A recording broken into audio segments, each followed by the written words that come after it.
Imagine the universe before anything existed. Not dark, not light, not cold or even warm. Just a silent, endless nothing. Like a breath that never finished leaving the lungs. There was no sky to look up to, no earth to stand on, no ocean to drown in. The Greeks called this silent emptiness chaos. A motherless void breathing slowly, waiting for something to begin. And then, like a heartbeat forming inside silence, from chaos came the first presence, Gaia, Earth. She was not a planet of rock the way we know it now. She was a living being, soil, mountains, valleys, heartbeat beneath stone. She stretched herself outward, like someone waking from a long and lonely sleep. In her loneliness, she created the sky. His name was Uranus, blue, bright, wrapping her like a blanket of stars. When night fell over Gaia, Uranus lay across her like a lover. And from that union, like sparks rising from firewood, came the first divine children. They were massive, ancient, heavy as mountains, the Titans. But Uranus feared his own offspring. Their power echoed like thunder still forming. So every newborn Titan he pushed deep into Gaia's belly, burying them in darkness, locking them from light. The earth shook with Gaia's pain. Imagine a mother whose children are taken the moment she births them. Her heart cracked like dry soil in drought. She cried not with tears, but with valleys, oceans, storms. And with that grief, she shaped a blade, a curved stone, sharp like winter wind. She whispered to her youngest Titan, Chromes, and together, in silence older than stars, they planned rebellion. One night, when Uranus came to embrace Gaia, Cronus stepped from the shadows, and the blade cut through sky and eternity. Uranus fell. Blood scattered across sea foam, red like dawn. And from that foam, rising slowly like moonlight from water, a woman formed. Bare skin like sunlight on marble, smile like seduction. Her name was Aphrodite. Meanwhile, Cronus became king. The earth quieted. A golden age began. Calm winds, gentle rivers, easy existence. But power never sits quietly for long. A prophecy whispered that one of Cronus's children would overthrow him. Fear bloomed inside his bones. When his wife Rhea birthed her first child, Cronus swallowed the infant whole. No grave, no mercy, just silence again. One by one, Rhea bore children, and each one disappeared down his throat like stars swallowed by a black horizon. But the sixth child she hid, a baby with storm in his eyes. She wrapped a stone in cloth, offered it to Cronus as if it were the child, and Cronus, drunk on fear, devoured it without looking. Meanwhile, the real infant was taken far away, to a cave on Crete where nymphs rocked him and goats nursed him under whispering forests. His name was Zeus.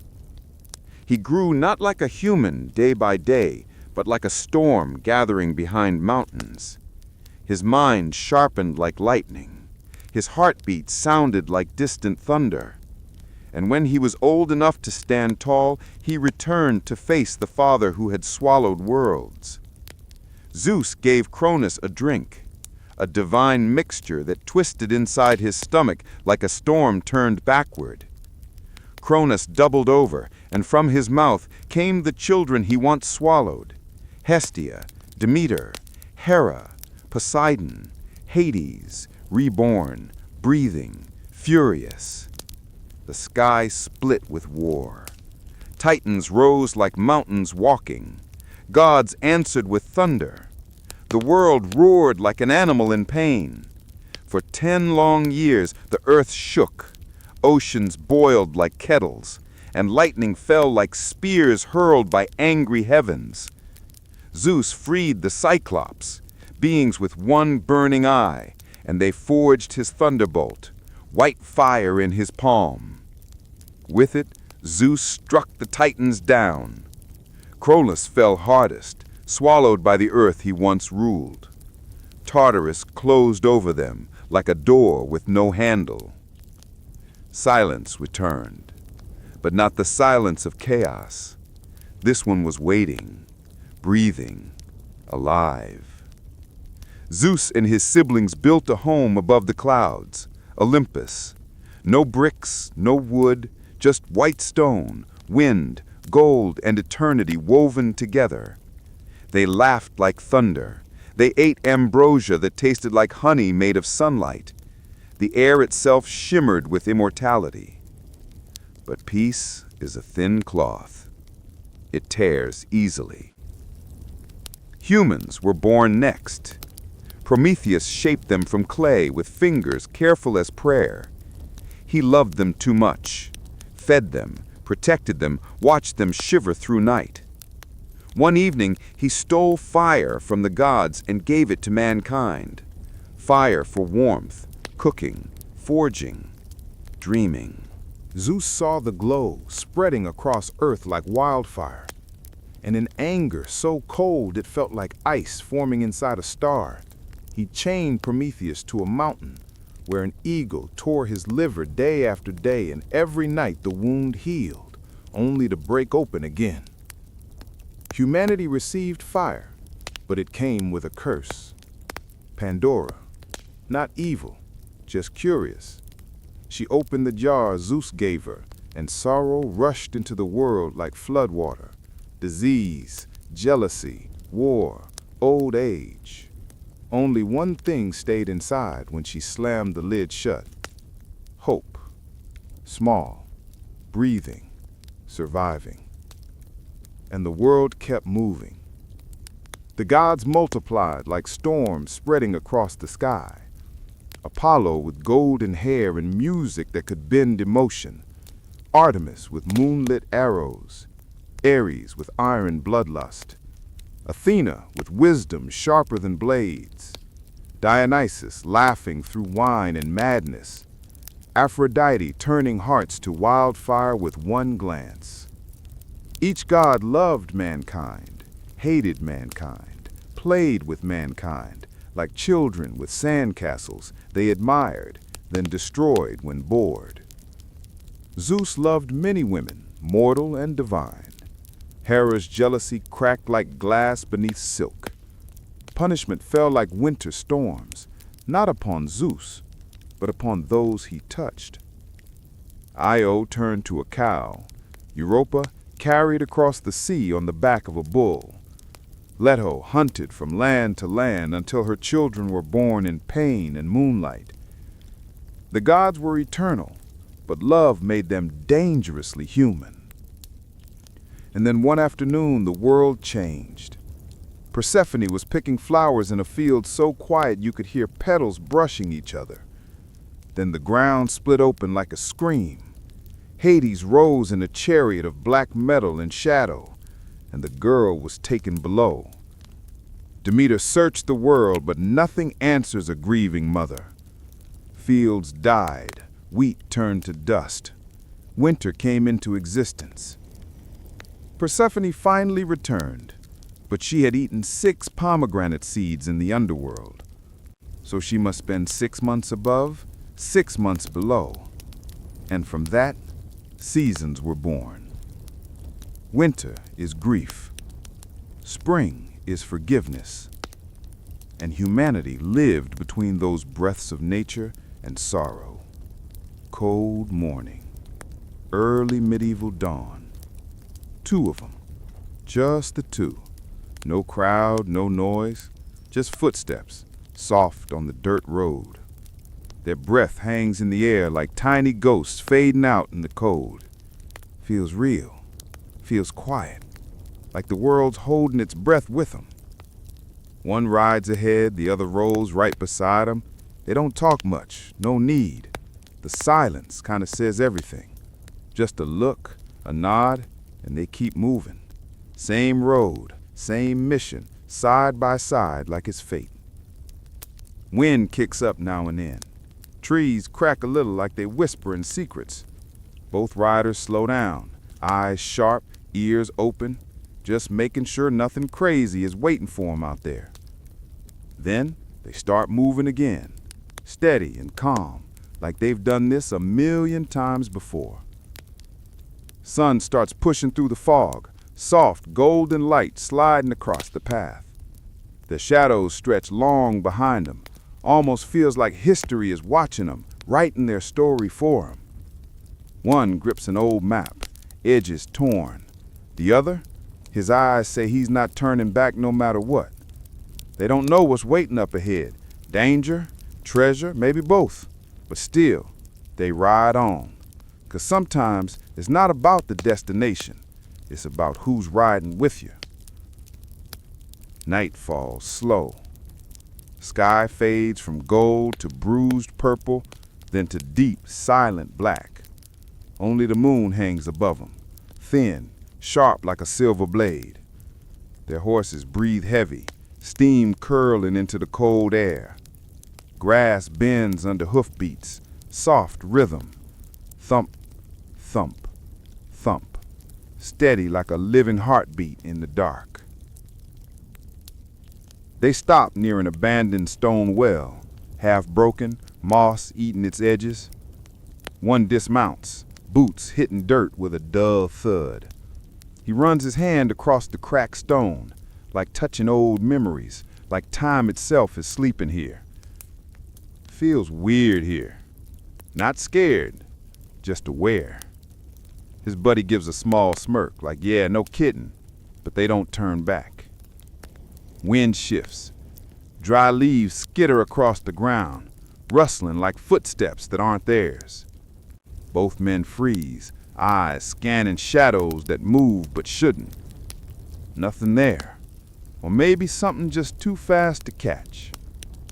Silence returns. But now it feels alive, like something's watching with a slow, cold grin. They decide to rest anyway. Gotta. Long road ahead means tired bones now. They unpack small rations, rough bread, dried meat, no flavor, no luxury, just fuel to stay alive. Fire crackles, small, careful, barely alight. The glow hits their faces, half in shadow, half in flame, like they're warriors caught between past and future. One finally speaks, voice low, steady. Tomorrow we reach the forest line. Not a question, a promise. The other nods, jaw tight, like he's already seen what waits in there. He hasn't, but his soul feels it. Same way you feel a storm before clouds even appear. They sleep in shifts. One watches the darkness while the other dreams heavy and rough. Every twig snap makes fingers twitch near steel. Not paranoia, just survival. Hours pass slow, like time limping across the night. Owls call from somewhere far, far beyond the fire glow. Sky chills deeper, world breathes quiet. But the forest is awake, and it's waiting. Dawn comes like a slow whisper. Light creeps over the treetops, washing the world in pale gold. The fire is just ash now, soft gray like a memory cooling down. One rider wakes first, rubbing tired eyes, breath fogging the cold morning air. He looks around, quiet, alert, like instincts never truly sleep. His partner stirs next, groans low, stretches stiff muscles. No words, just a nod. Another day begins. They saddle up, leather creaking under weight. Hooves press into damp earth, morning dew glittering like tiny diamonds. Path ahead narrows, swallowed by tall pines standing like watchmen. The forest feels alive in a way stone cities never do. Branches sway overhead, sunlight dripping through leaves in thin, trembling beams. Birds scatter, wings flash past, sharp cries echo fading. Something spooked them, and the riders notice. The deeper they move, the darker it grows. Shadows twist between trees like slow-moving smoke. Every sound feels louder here. Crunch of twigs, echo of hooves, breath of the earth. Even their heartbeat feels like it belongs to the forest now. One speaks, barely a whisper. You feel that? The other nods, jaw tight, hand drifting near the hilt of steel. Not panic, preparation. The world narrows into silence. No wind, no birds, just the two of them and the weight of unseen eyes. They press on anyway, because turning back now would mean fear wins, and fear never wrote history worth remembering. Feet slow, pace measured. Every step forward feels like walking deeper into an ancient secret. Then, a snap. Sharp, clean, close. Both freeze, breath caught like a held note. Eyes track the tree line. Nothing moves, but the silence shifts, like something choosing not to reveal itself. One exhales slow through teeth. We're not alone. He says it like truth, not suspicion, and the forest agrees, quiet, too heavy to deny. Their horses shuffle nervously, ears flicking, muscles tight. Instinct knows danger faster than thought ever can. The road bends left, narrow, shadowed. They take it. Not because it's safe, because it's the only way forward, and destiny rarely chooses the easy path. They ride deeper. The forest swallows sound like it's hungry for it. Even the wind doesn't dare speak here, just a low hush, like breath held in a giant chest. Trees grow older the farther they go, bark thick like cracked stone, roots coiled like sleeping serpents. Moss hangs from branches, heavy, wet, like the woods wear their own ragged memories. Hours pass, no village, no stream, just endless green and the feeling of being watched. At noon they stop beneath a massive oak, trunk wide as a house, leaves whispering like secrets overhead. One drops to a knee, uncorks a small water skin, drinks slow. His partner paces, restless, scanning shadow to shadow. He freezes. There, between two trees, half glimpsed through the dark, a figure, too still to be human, too tall to be anything familiar, its shape wrong, like joints bent in ways they shouldn't. Eyes glow faintly, pale, almost silver, like moonlight stuck in glass. It doesn't move, it doesn't blink, it just watches. The pacing rider stops breathing for a second, voice barely a thread. Don't look panicked. The other stands slowly, hand hovering near steel, not drawing, just ready. The creature tilts its head, slow and curious, like a child studying ants on a warm sidewalk. Horses tremble, hooves scraping earth in nervous rhythm. Then, just as suddenly as it appeared, it's gone. Not into the brush, not deeper into shadow, just gone, like it never existed. The two riders exchange a look that says more than words ever could. We're in something bigger than us. They remount, faster this time, still controlled but with the electric edge of adrenaline in every breath. Forest thickens ahead, fog coiling around trees like ghost hands. The sun fades behind clouds, turns the world gray and cold. Somewhere far off, something screams, long, thin, not human, not animal either. Sound cuts through the silence like a knife, rips straight through their chests. One whispers, voice tremoring like cracking wood. Whatever lives here isn't afraid of us. And the worst part, neither rider is sure they should be here at all. But turning back now feels like the forest wouldn't allow it. It feels like they were expected, invited, hunted. And forward is the only direction left. Evening creeps in like something alive. Sky dims to bruised violet, then deeper, the color of old wine and fading memories. Their path narrows into a corridor of trees, branches interlocking above like ribs of a giant skeleton. Every sound feels sharper. Horses breathe loud in the quiet, snorting steam like miniature dragons in the cold. Shadows stretch long, too long, like they move a fraction slower than the bodies that cast them. One rider finally speaks, low, steady, words heavy as iron. We follow the river, if we find it. The other nods, no argument, no doubt, just shared resolve, thin as thread, but unbreakable. Minutes pass, maybe an hour. Time loses meaning in the woods. Then, the scent hits them. Smoke, thin, faint, drifting soft through the air. Fire means life.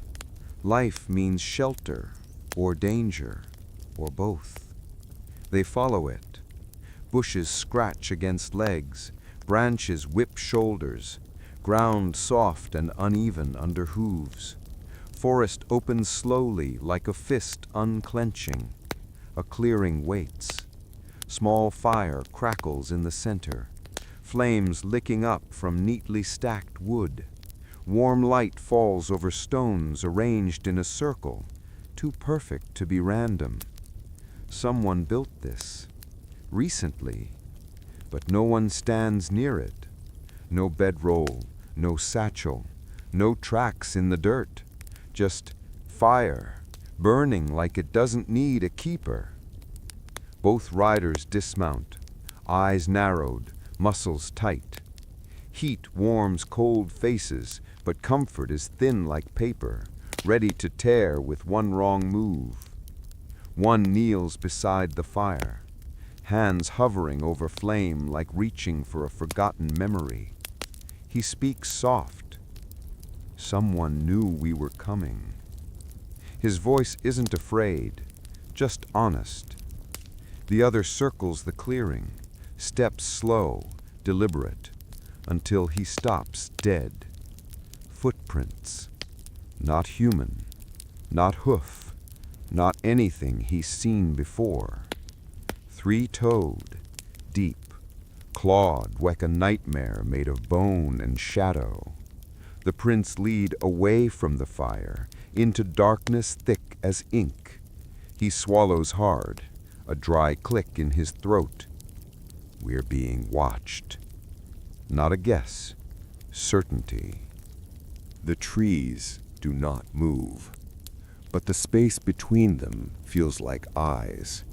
Dozens, maybe hundreds, observing, judging, waiting for the moment when courage cracks. The riders do the only thing they can. They sit. They keep the fire alive, because flame means hope, even when hope feels like a lie told by the dark. Night thickens. Stars hide behind clouds like they don't dare witness what comes next. And in the distance, low, bone deep, a growl rolls through the forest. Not one, many, close. The growl doesn't stop. It rolls through the trees like thunder tropped in a canyon, low, hungry, patient. Not just a sound, a warning. One rider tightens his grip on the reins. The other squints into the darkness, breath fogging, fingers brushing the hilt of his sword. Every instinct screams, "Move, now!" But where? Forward is a gamble. Back is a death trap. Shadows shift. Something moves at the edge of firelight. Too quick, too silent, like it was never fully there to begin with. The fire crackles, tiny sparks drifting into the night. Each spark dances and dies, just like hope feels here. "Keep it together," the first whispers, voice barely more than the sound of his own breathing. The other doesn't answer. He can't. He's already feeling the dark brushing against skin, like cold fingers reaching for something alive. Then a scream. Not human, not animal. High, sharp, echoing through the trees. It freezes the blood in their veins. Both draw weapons. Steel in hand, hearts pounding like war drums. The horses whinny nervously, stomping, but the creatures waiting in the shadows don't flinch. A rustle, faster this time.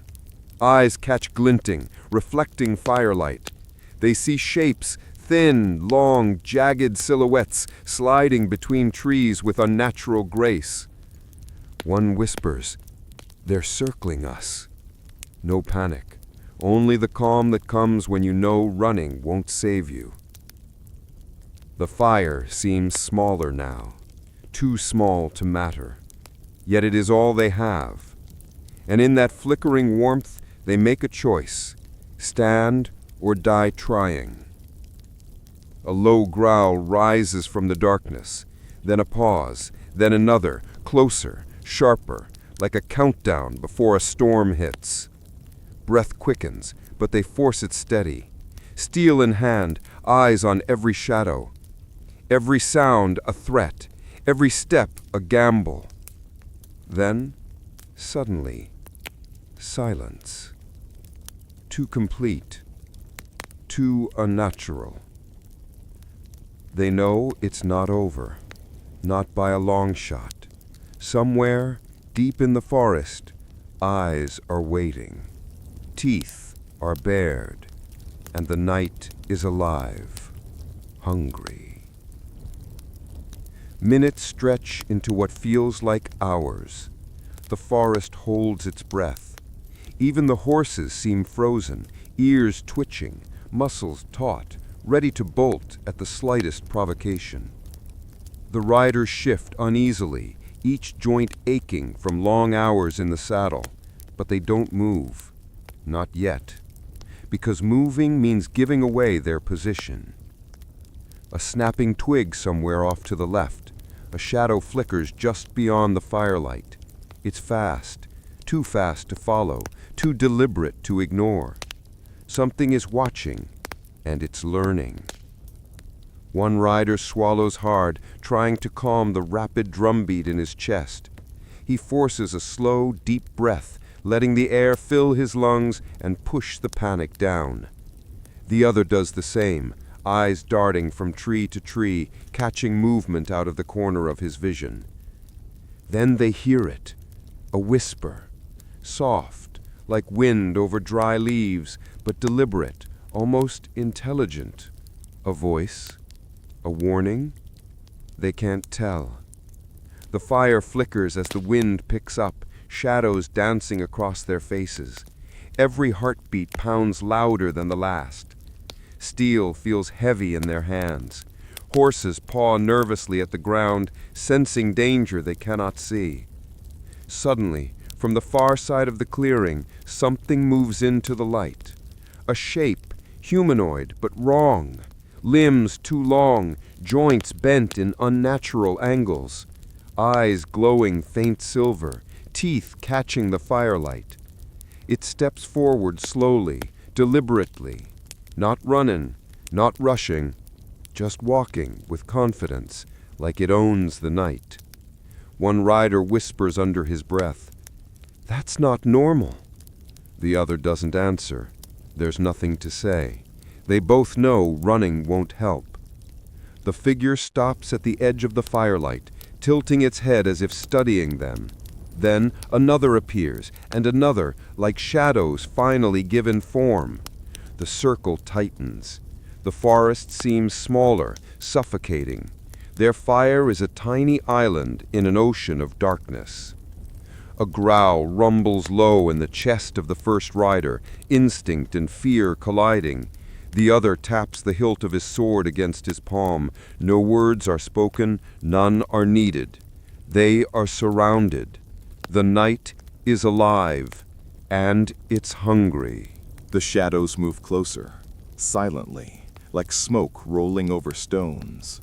The riders can see now. There are more than they thought, too many to count. One of them swallows hard, feeling the cold press against his spine. He glances at his partner. Eyes meet. No fear, just grim understanding. They both know what comes next. A low, guttural growl rises from the darkness. It vibrates through the ground, through the horses' hooves, through their own bones. The forest holds still, as if it's waiting for the first strike. One rider grips the sword tight, knuckles white. The other pulls an arrow from his quiver, knocking it slowly, carefully. Neither wants to miss. Neither wants to panic. A shadow moves closer, then stops. Another follows, forming a line. They are organized, intelligent, like hunters who have been waiting for centuries. And suddenly, the air smells different, like wet earth, smoke, and something rotten. The first rider whispers, "We can't stay here." The second shakes his head, not without a plan. The fire flickers dangerously low. Every flicker makes the shadows dance closer until it feels like the darkness itself has teeth. Suddenly, a screech, high, sharp, echoing. It's coming from the trees above. Branches snap, something swings down, landing just beyond the firelight. The horses rear, panic flooding them. The riders shout, trying to regain control, but the creatures aren't fazed. They step forward, silent but deadly, like predators who know exactly how to strike. Heartbeats pound, breaths catch, time stretches thin. One of the riders takes a deep breath and mutters, "All right, let's do this." Steel flashes in the firelight. Arrows fly through the cold night air, and the night finally erupts. The clash hits like a storm. Steel bites flesh. Arrows whistle through the cold night air. The creatures move with unnatural speed, dodging, weaving, striking where shadows meet flesh. One rider swings his sword, slicing through darkness, feeling it scrape against something solid, then a sharp hiss pierces the air. The other fires arrow after arrow, each one thudding into something that should have been human, but isn't. They feel the weight of the forest pressing in, like the trees themselves are holding their breath, watching the battle unfold. The fire flares, sparks dancing into the night sky. Shadows twist and stretch with every movement. The riders dodge, parry, strike. Every second stretches like an eternity. A screech splits the air, close, too close. Something lunges from above, claws raking the leather armor. One rider tumbles, hitting dirt hard. Pain blooms in his shoulder, but adrenaline keeps him moving. The other grabs him, hauls him upright, and together they push toward the edge of the clearing. They know they can't hold the center. They never could. Something brushes past them, cold, wet, and fast. It smells like decay and forest rot. Their hearts slam against ribs, muscles scream, but they run. Branches lash faces, roots trip their horses. They stumble, barely staying in the saddle. The creatures follow, relentless, silent in some parts, screaming in others. The first rider glances back, eyes wide. They're not gonna stop. The other doesn't answer. No words can capture the terror of being hunted by something that doesn't tire. The clearing fades behind them. The forest swallows them whole again. Shadows twist, almost laughing as they vanish into the dark. For a moment, silence. Only the pounding of their hearts and the rasp of hooves against damp earth. Then, a whisper in the wind. Not human, not animal, something else. Something ancient. It's not over. Not by a long shot. The forest grows thicker. Fog rolls between the trees, curling around trunks like fingers reaching out. Every step feels heavier, like the earth itself is trying to slow them down. The riders glance at each other, eyes tired, muscles screaming, hearts still hammering from the attack. Neither speaks. There's no need. They can feel the danger around them, pulsing in the air like electricity. Up ahead, a faint glimmer. A flicker of light, barely visible through the fog. Not fire, not torch. Something different. They push toward it, cautiously, each hoof tap muffled by wet leaves. The closer they get, the more the fog seems alive. It twists, curls, like smoke that can bite. Then, a shape emerges. Tall, hunched, eyes glowing faint green now. It watches, silent, waiting. The riders stop. Horses snort, shifting nervously. The glow of the eyes casts long, jagged shadows.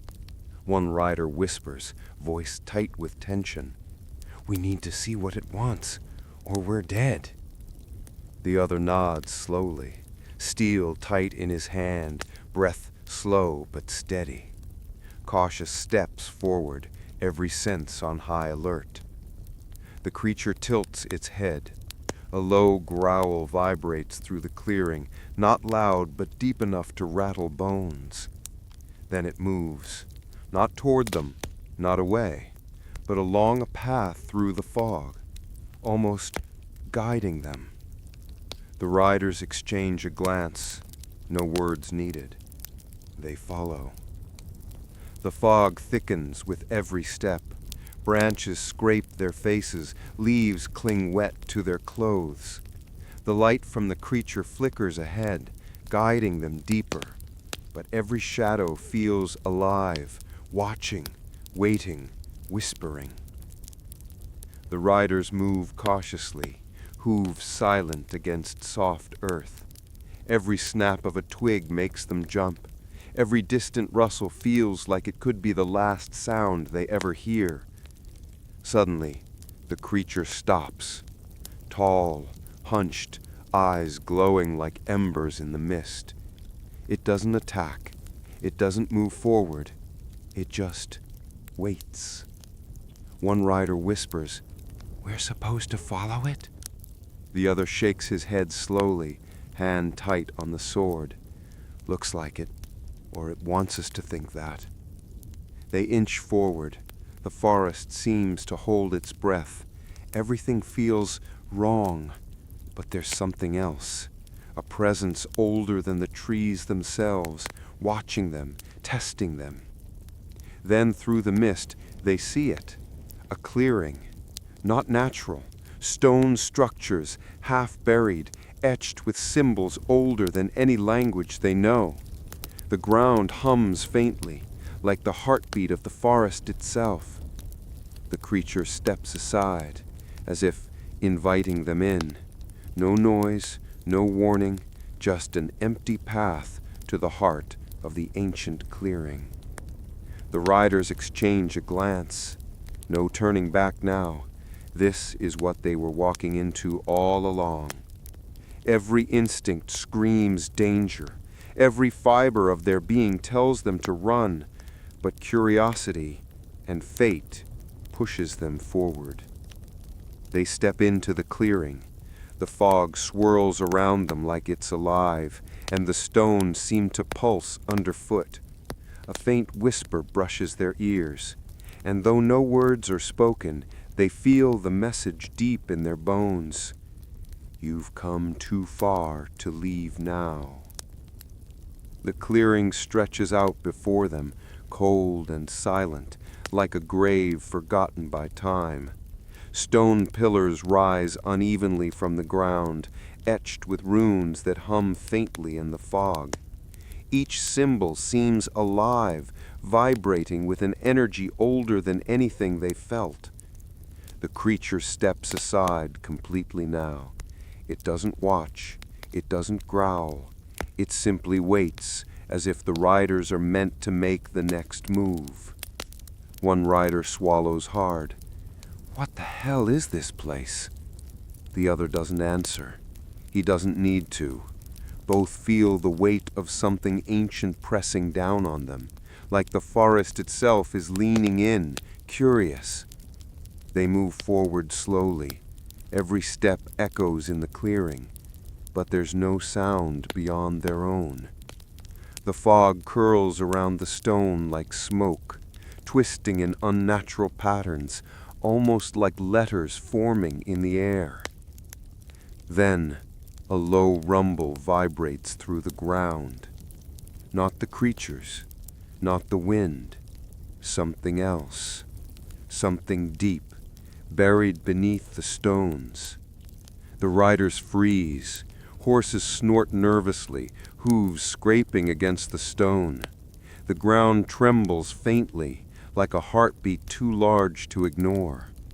From the center of the clearing, the mist begins to rise, thicker, heavier, curling into shapes like hands, claws, faces, but not fully formed.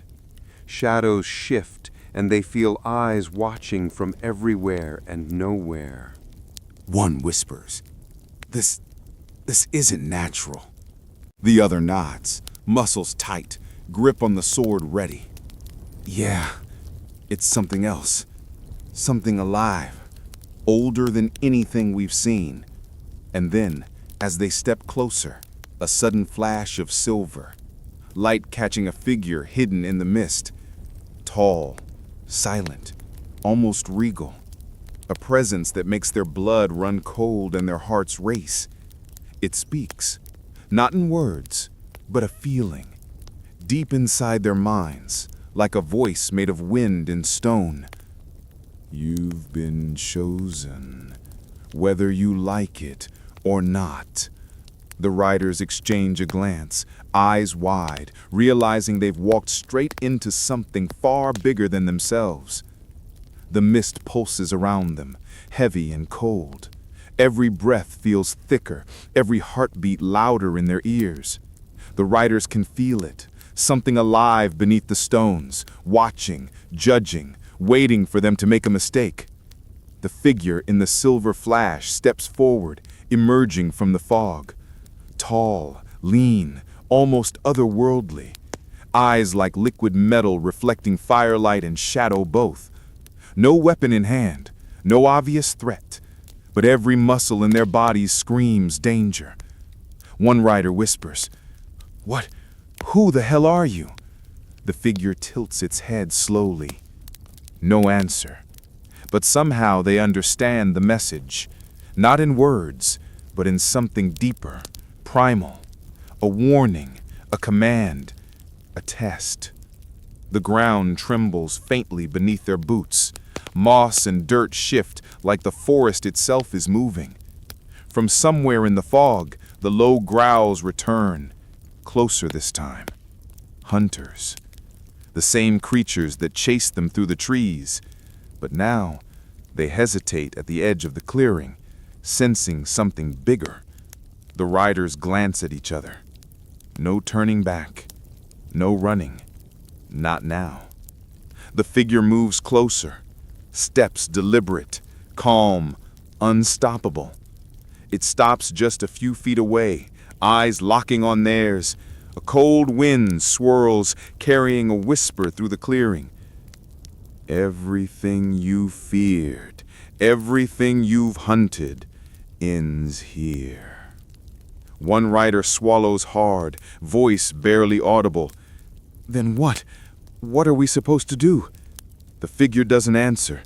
Instead, the shadows begin to twist. The mist forms shapes, giant, writhing forms that echo the creatures outside, but larger, stronger, more terrifying.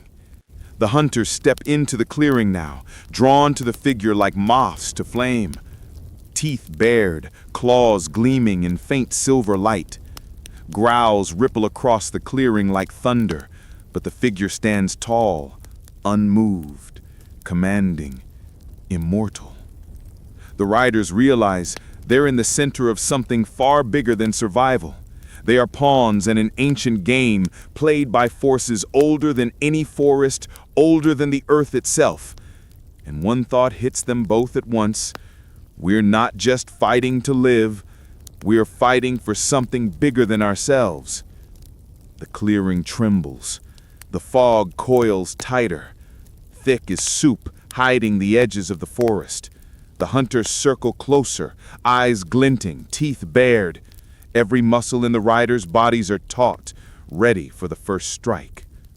The silver-eyed figure steps forward, hand raised, not to attack, but to command. The creatures halt, growls quieting, bodies frozen like statues. Power hums through the air, electric and raw, and the riders feel it deep in their bones. One rider whispers, Did it just stop them? The other nods, gripping his sword tighter. Yeah, whatever it is, it's not just strong, it's something else. The figure lowers its hand. Mist swirls, revealing something carved in the ground, a circle of symbols glowing faintly. Runes older than memory, etched into stone, pulsating with energy. The hunters don't approach the circle. They hesitate, almost afraid. The riders exchange a glance. They can feel it. The figure wants them to enter, to step into the circle, to choose. One of them mutters, I'm not sure I like this. The other shakes his head slowly. We don't get a choice.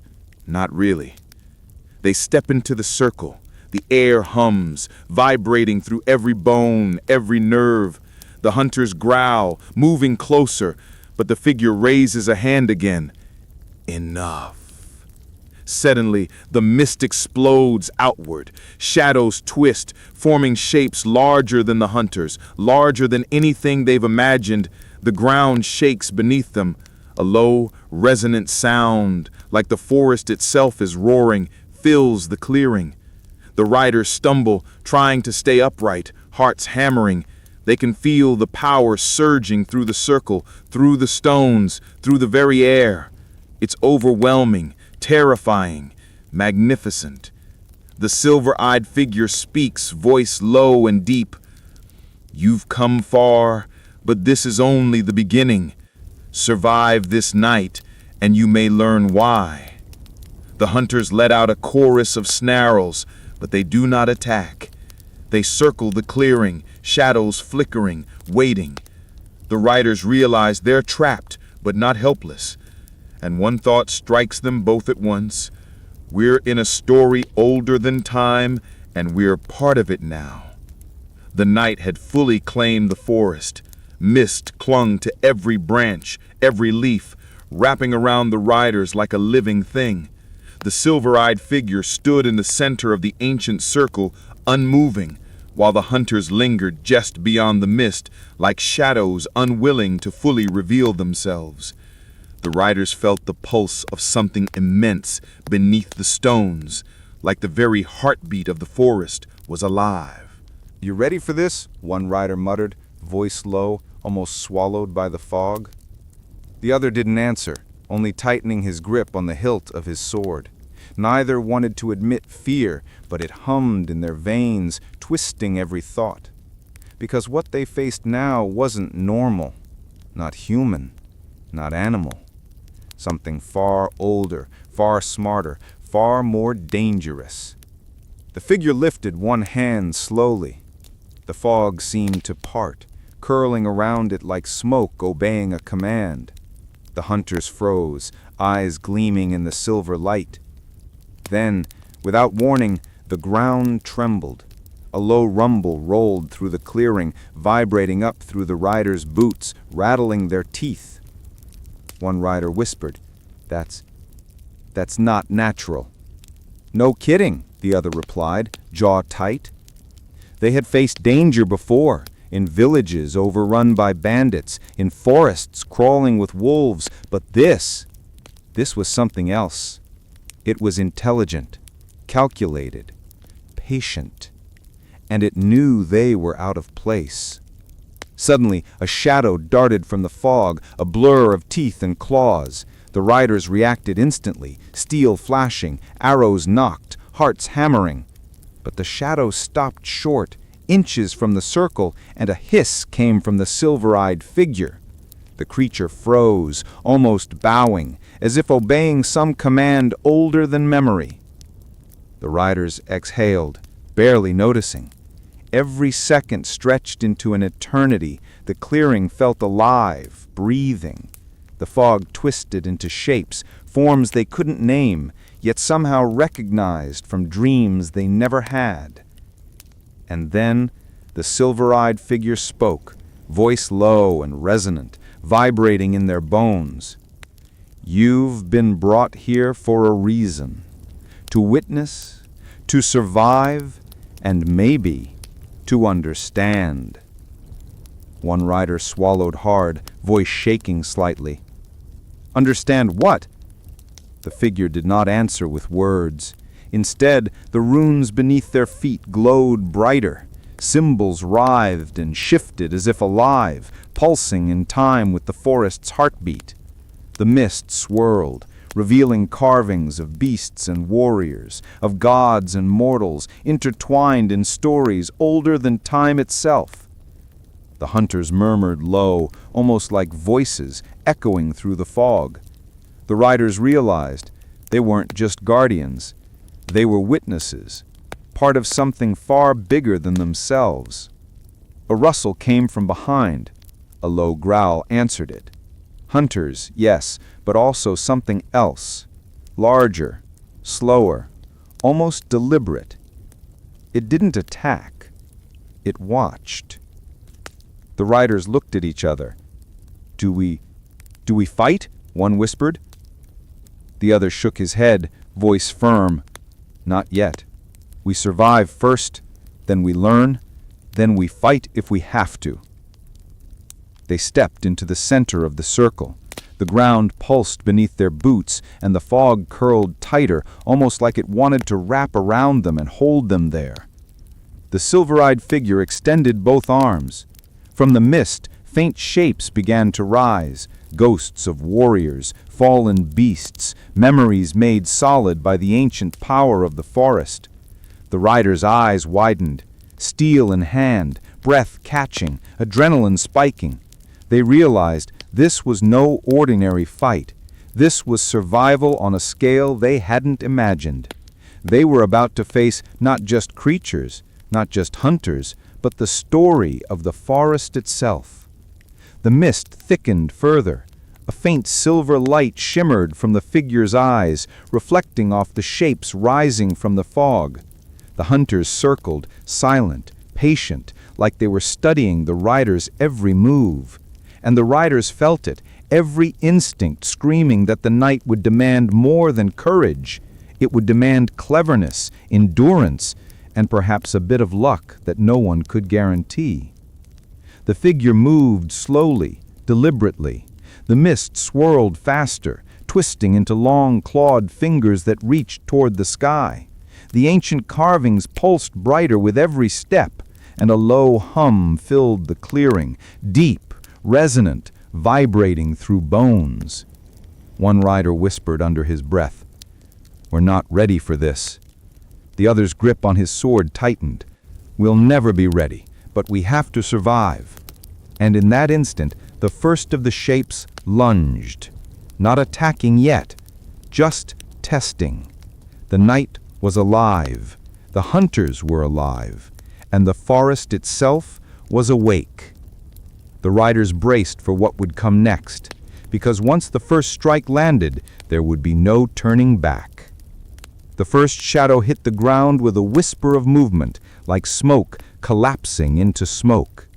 The riders froze for a heartbeat, then acted. Steel flashed, swords slicing through mist and shadow alike. But the shape twisted, elongated, slipping past the strikes like it had no body at all. A low hiss escaped from somewhere above, and suddenly more shapes descended from the fog, ghost-like, jagged, impossible. The hunters were no longer just lurking at the edges, they were everywhere, circling, testing, pressing in like a living storm. The riders' horses panicked, nostrils flaring, hooves scraping damp earth. But the silver-eyed figure raised a hand, and the animals stilled, trembling yet obedient. The figure's gaze was piercing, unblinking, as if seeing through every bone and sinew, through fear, through doubt, into the very essence of the riders. The fog swirled violently now, twisting into clawed hands and phantom faces, writhing with energy that seemed almost conscious. It pressed against the riders' minds, flashes of visions, ancient battles, gods walking among mortals, monsters hunting the unprepared, flashed in their skulls with a clarity that was almost unbearable. One rider gasped, clutching his head, eyes wide. This is insane!" The other's voice was steady, almost calm in contrast. "Keep moving. Don't stop. Don't look down." Every instinct screamed to run, to hide, but there was nowhere to go. The circle, the figure, the forest, it all demanded focus, courage, precision. The hunters lunged simultaneously, claws scraping earth, teeth snapping, low growls vibrating through the clearing. But the figure moved, not fast, not with panic, but with a terrifying precision. Shadows recoiled at its presence, as if obeying invisible chains. The riders fought beside it, adrenaline coiling in every muscle, heartbeats hammering against ribs like war drums. Steel met shadow, arrows flew, catching nothing but mist, yet the hunters recoiled slightly with each strike, almost afraid of the riders' combined presence. Time slowed. The night seemed to stretch, pulsing in rhythm with the circle beneath their feet. Every breath, every movement, every beat of the horse's heart was amplified. They were living in the pulse of the forest itself.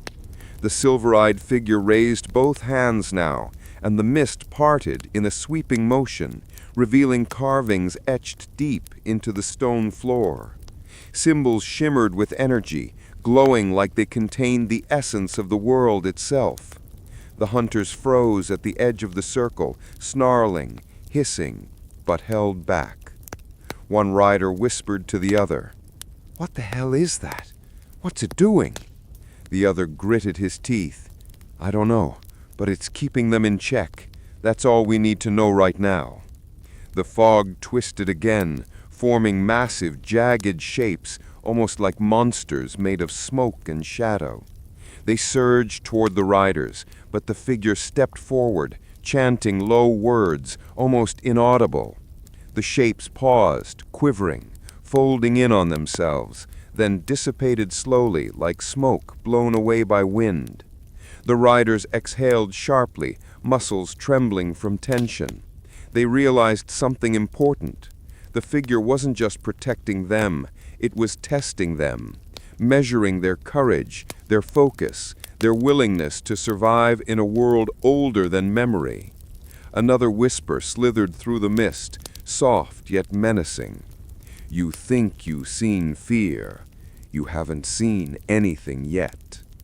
The hunters moved again, this time coordinated, forming a perimeter, circling the circle, probing the boundaries. The riders' steel and arrows met them, but each attack felt like a test, not a fight to the death, yet. Everything here, from the mist to the shadows to the silver-eyed figure, had a purpose, and the riders were slowly beginning to understand survival alone wouldn't be enough. The forest pressed closer, shadows thickening, wind swirling with whispers of old battles.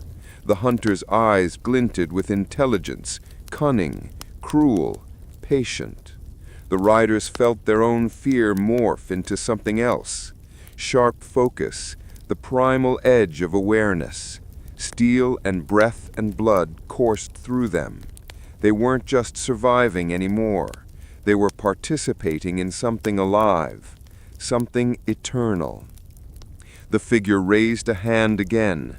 The runes on the stones pulsed violently, casting silver light across the clearing.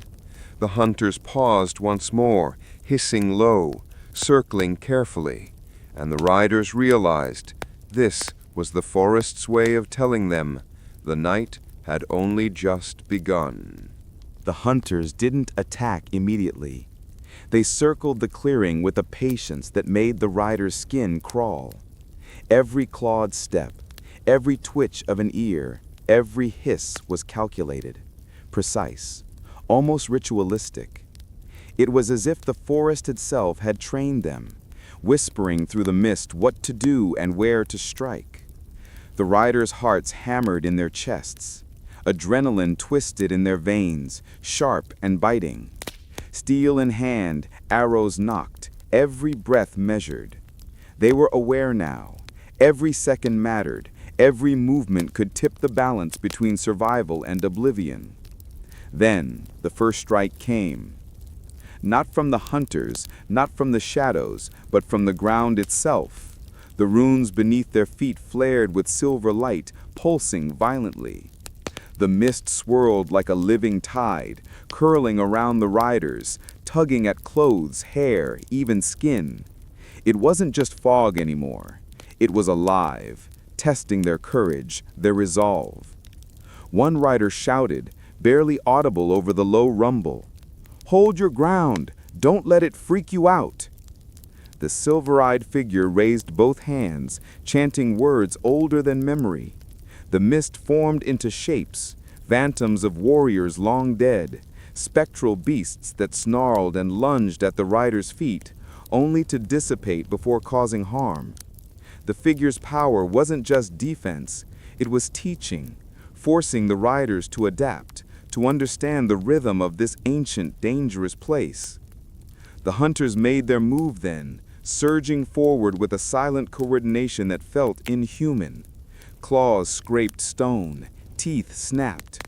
Their growls rolled through the clearing like distant thunder, echoing against the ancient trees. The riders met them head-on, steel and courage intertwining, every strike deliberate.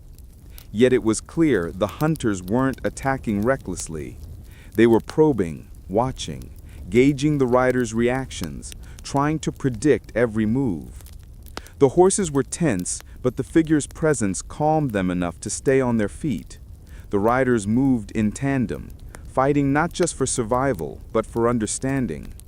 Every swing of steel, every arrow fired, every dodge and step was a test.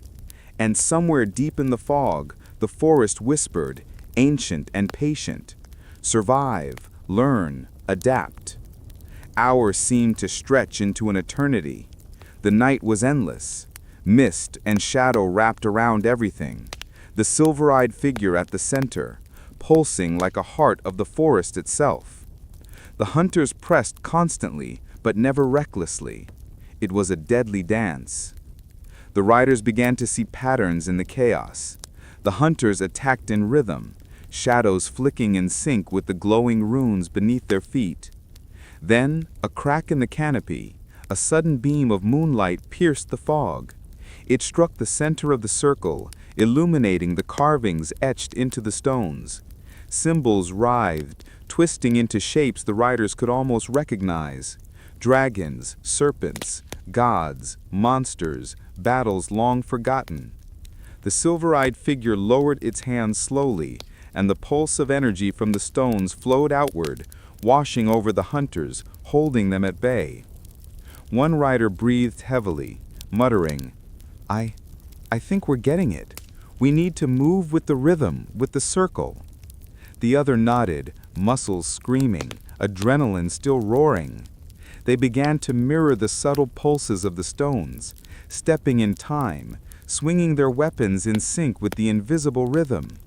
The hunters lunged but were pushed back by an unseen force, mist curling and twisting around them. Every strike became sharper, more precise, every dodge fluid and instinctive. The night stretched on, each moment a lesson in survival and adaptation. The riders began to understand this was no random attack. This was training. A test. The forest, the hunters, the silver-eyed figure, they were all part of a system designed to separate those who survived from those who didn't.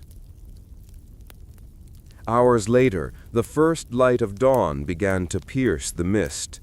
The hunters retreated to the edges, hissing low, reluctant, like wolves pulled back by invisible chains. The silver-eyed figure lowered its hands, letting the last of the mist curl gently to the ground. The runes dimmed, pulsing faintly like the heartbeat of the clearing itself. The riders sank to their knees, breathing hard, sweat and exhaustion coursing through every muscle. They were alive, but they weren't the same. Every instinct, every nerve, every thought had been sharpened. They had faced the hunters, the shadows, the forest itself, and survived. The silver-eyed figure stepped closer, eyes reflecting the first light of dawn. A voice, soft, deep, resonant, echoed in their minds. "This was only the beginning. You have survived the night, but the story has only just begun." The riders exchanged a glance. Neither spoke. Words felt inadequate. But in their hearts they knew. The forest, the hunters, the figure, everything ancient and powerful, would guide them, test them, and maybe even trust them if they proved worthy. And one rider muttered under his breath, almost like a joke to break the tension, "Hey, don't forget to like and subscribe, or we're doing this alone next time." The clearing fell silent. The mist curled, fading with the rising sun, and the forest waited, patient, eternal, alive. The first light of dawn sliced through the fog, silver and pale, casting long, eerie shadows across the forest floor. The hunters had retreated to the edges, hissing low, their glowing eyes still tracking every movement of the riders. The mist lingered, curling around the ancient stones, whispering in a language older than memory itself. The riders stood in the center of the circle, chests heaving, muscles trembling, adrenaline still roaring. Every sense screamed caution. Every instinct told them this was no ordinary place. This was the heartbeat of something older, something that had watched the rise and fall of kingdoms, that had shaped legends before humans even existed.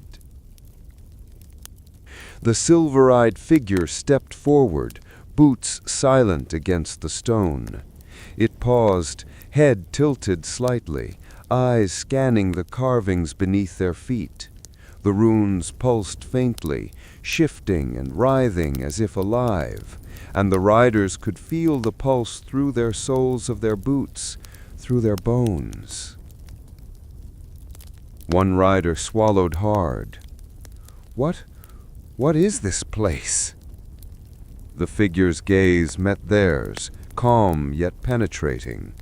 Not a word escaped, but the meaning was clear. You are standing where gods once walked, where monsters were born, where the story of the world began. The mists shifted, curling toward the carvings, revealing them more clearly. Symbols of serpents, dragons, and strange humanoid figures intertwined with creatures that seemed impossible to exist, all glowing faintly in the morning light. And in the center of the circle, a depression in the stone pulsed, as if something lay buried beneath it, breathing slowly, patiently, waiting. One rider crouched, hand brushing the runes, eyes wide. "There's something down there." The other nodded, gripping his sword tightly. "Yeah, something old, something dangerous." The figure raised a hand, and suddenly the mist twisted violently, forming a staircase of fog that descended into darkness beneath the stone circle. The air grew thick, heavy with power, humming in resonance with the carvings.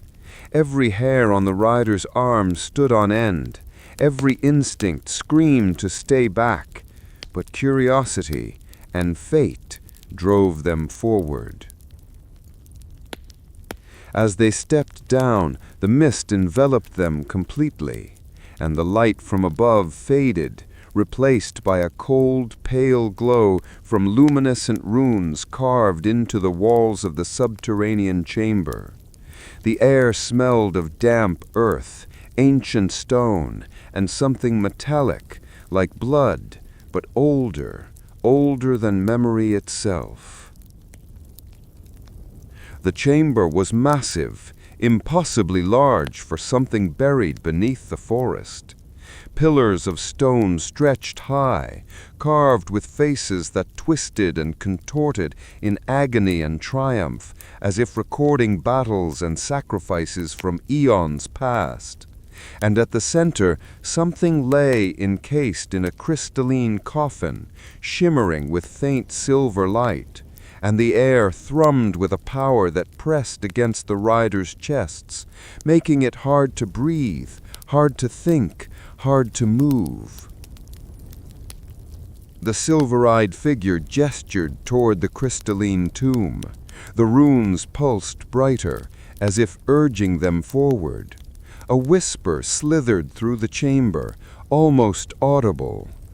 "Only those worthy may know. Only those who survive may learn the truth." The riders approached cautiously, every step deliberate. The closer they got, the stronger the pulse, and the shadows in the corners of the chamber began to stir. Hunters lurking, creatures born of mist and nightmare, testing their resolve once more. One rider leaned close to the crystalline tomb, eyes wide. Inside, a figure. Not quite human, not quite God. A being of shimmering silver and shadow, curled in the crystal like it had been sleeping for centuries. Its eyes opened slowly, glowing faintly, and the riders felt a wave of knowledge, terror, and awe wash over them all at once. A voice, deep and resonant, filled the chamber, not spoken, but whispered directly into their minds. "Welcome. You are alive. You are awake, and you have been chosen." The riders staggered back, hearts racing, suddenly aware that the forest above, the hunters, the figure guiding them, all of it was part of something far larger than they could comprehend. They were no longer merely surviving. They were participants in a story older than the world, a story that would challenge everything they thought they knew. The silver-eyed figure stepped forward and spoke aloud this time. "This secret has slept for centuries. Now it wakes, and so do you." The hunters at the edges of the chamber hissed, circling, waiting, testing, but they did not strike. Even they seemed to respect the power emanating from the crystalline figure. One rider whispered, barely audible, We have to survive this. We have to learn. Yeah, and somehow we have to make it out alive." The chamber pulsed, shadows writhing, runes glowing, and the riders felt it. A story that had waited eons, and now they were part of it. The riders stepped closer to the crystalline figure, every muscle tense, every breath measured. The glow from the runes reflected off the walls, flickering across their faces, casting eerie shadows that seemed to move independently, alive with the pulse of the chamber. The silver-eyed guide remained at their side, silent, but its presence radiated power, like a tether to reality in a world that was unraveling around them. The hunters at the chamber's edge prowled like predators, but even they hesitated, sensing the authority of the being encased in crystal. One rider swallowed hard, voice low. It looks human, but not. What the hell is it?" The other shrugged, gripping his sword like a lifeline. "Dunno, man, but I feel like it knows everything about us. Every move we've made, every fear we've had, and it's judging." The crystalline figure shifted slightly. Its eyes, glowing silver, opened fully now, and a surge of energy radiated outward, making the riders stagger slightly, pressing a hand against their chest to steady themselves. It wasn't threatening yet, but the raw power emanating from it made the forest, the hunters, even the mist above the clearing feel insignificant by comparison. Then, in their minds, a voice, not spoken aloud, but felt directly in their consciousness. "I have slept for eons, watched empires rise and fall, monsters roam, gods weep, and now you are here, alive, awake, chosen." One rider's knees buckled slightly. "Chosen? For what?" The answer didn't come in words. It came in visions flashing behind their eyes.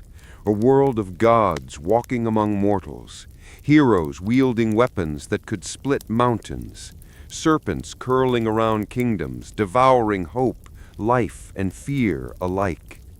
The hunters moved closer, drawn to the energy, circling like shadows on fire, testing the boundaries, hissing low, claws scraping stone, teeth glinting silver light.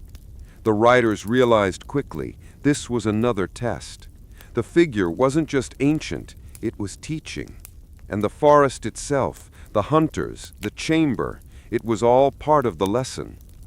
The silver-eyed guide extended one hand, gesturing toward the riders. The pulse of the runes beneath their feet intensified, and suddenly the chamber seemed to expand, the walls stretching, revealing hidden carvings of gods, titans, monsters, and mortals entwined in epic battles. Every line of stone told a story older than human memory, and the riders felt a dizzying rush of awe and fear. One rider whispered under his breath, "Man, this is insane. We're standing inside history itself." The other gritted his teeth, nodding. "And if we mess this up, we're done for. No juke." The crystalline figure pulsed again, energy rippling through the air, and the misted hunters recoiled slightly, snarling but held back. It was clear the being inside the crystal was both the key and the lock. It could destroy them in an instant, or it could grant them knowledge, power, survival. The riders moved in unison, stepping closer to the crystal, mirroring the rhythm of the pulsing runes, feeling the energy sync with their own heartbeats. Every instinct screamed caution, but a deeper instinct, a primal curiosity drove them forward. And then, finally, the crystalline figure's eyes locked onto theirs, not just seeing them, but looking through them. The hunters froze at the edges, the mist still, the chamber itself holding its breath. And in that moment, the riders understood this was no ordinary being. This was a guardian of stories, of power, of ancient truths lost to time. One rider dared to speak out loud, voice trembling. What do you want from us?" The answer came in a wave of energy, brushing their minds, their souls. "I will carry the knowledge, the trials, and the choice.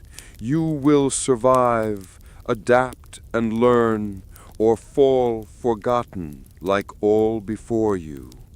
But first, you must face the hunters. Only then will the story continue." The hunters surged forward suddenly, claws and teeth gleaming. The riders reacted instinctively, dodging, parrying, striking in rhythm with the pulsing runes. Each move, each breath, each heartbeat was critical. The chamber itself seemed alive, responding to every strike, every dodge, every step. Hours, or maybe minutes, time lost all meaning, the battle raged. Shadows twisted, hunters lunged, the mist swirled, and the riders fought with everything they had. Steel clashed against claws, arrows met smoke-like forms.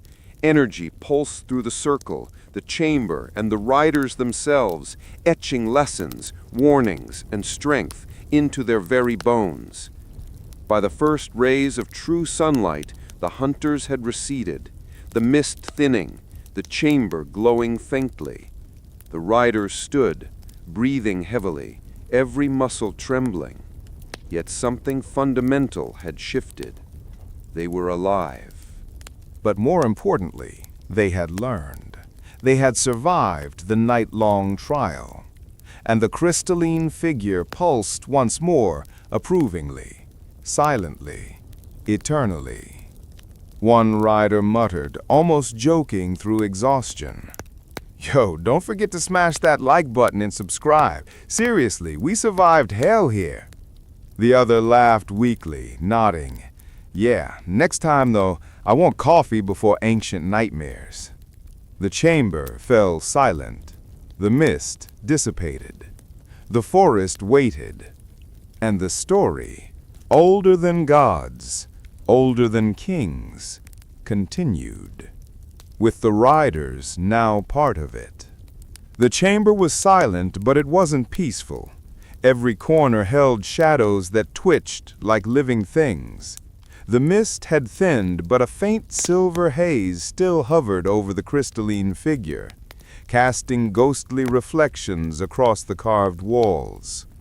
The riders' muscles ached, their breaths ragged, but something in the air told them this wasn't over, not even close. The silver-eyed figure stepped closer, the glow in its eyes steady, hypnotic, almost guiding.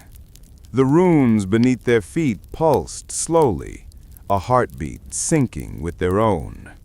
One rider whispered, barely audible, "Man, it's like the forest itself is alive, teaching us, or testing us, or I don't even know." The other nodded, voice tight, "Yeah, it's messing with our heads big time." Then, a sudden shift. The walls of the chamber seemed to ripple like liquid stone. The carvings twisted and moved, showing scenes the riders had never imagined. Titans clashing with gods, mortals fleeing from impossible beasts, heroes wielding weapons that could split mountains. It was history, myth, prophecy, all colliding in a single living tapestry. The crystalline figure pulsed again, energy radiating outward, and suddenly the riders heard it in their heads. Not just a voice, but a torrent of knowledge, raw and ancient. I am Atlas, bound between worlds, keeper of the stories that define your reality. You stand at the crossroads of history, myth, and survival. The hunters, the forest, the circle, they are all part of the trial. Only those who endure may claim the truth. Only those who understand may carry it forward. One rider stumbled back, jaw slack. Like Atlas? The Titan? The other shook his head, trying to steady his racing thoughts. No way, man, this is insane. We're in the myths, alive, like right in the middle of it. The figure, or rather the Titan within the crystal, pulsed again. A wave of energy rolled through the chamber, rattling the stones and stirring the mist into twisting forms. The hunters at the edges hissed, moving closer but wary, as if respecting the Titan's authority. And the riders felt it. Every strike, every dodge, every heartbeat now mattered more than ever. Atlas's voice, deep and resonant, flowed into their minds again. The world you know is built on stories of gods, mortals, and monsters. The hunters you see are echoes of forgotten wars, guardians of secrets lost to time. You are here because you survived the night, but survival is not enough. You must learn, adapt, understand. The mist swirled violently, forming giant spectral titans battling across the chamber walls, their shadows flickering and merging with the hunters' forms. The riders realized this was more than a lesson. It was a test of comprehension, courage, and instinct. They weren't just fighting for survival. They were learning to see the threads of the world itself. One rider muttered, almost under his breath, voice tight with awe. Yo, this is next level.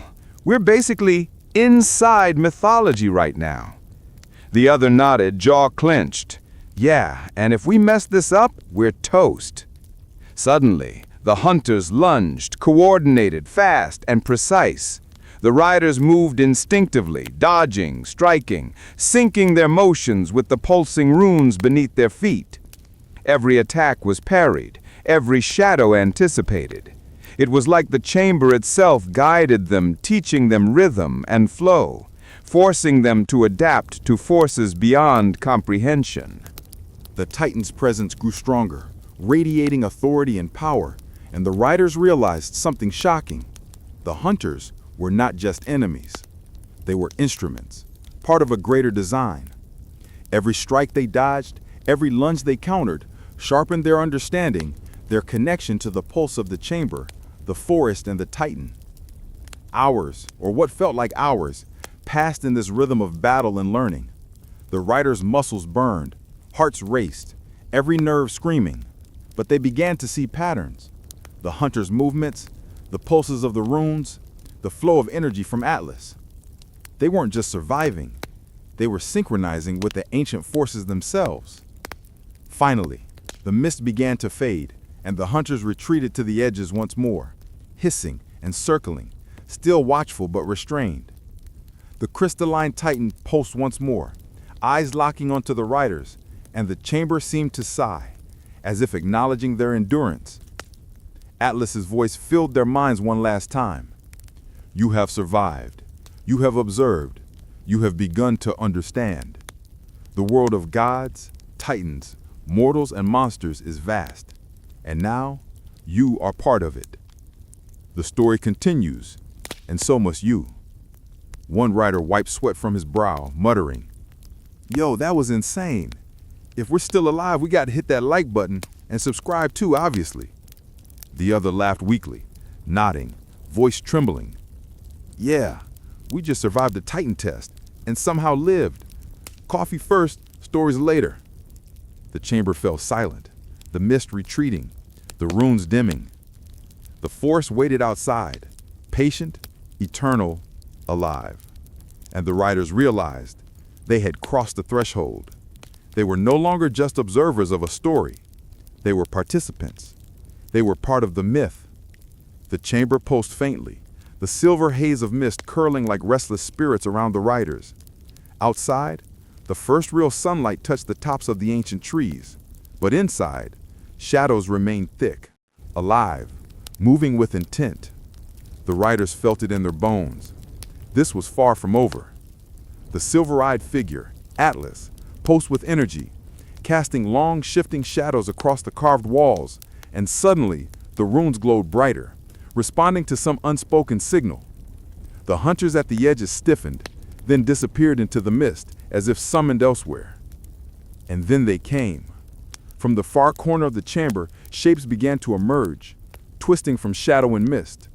First, a massive creature with a single glaring eye, the unmistakable form of a cyclops.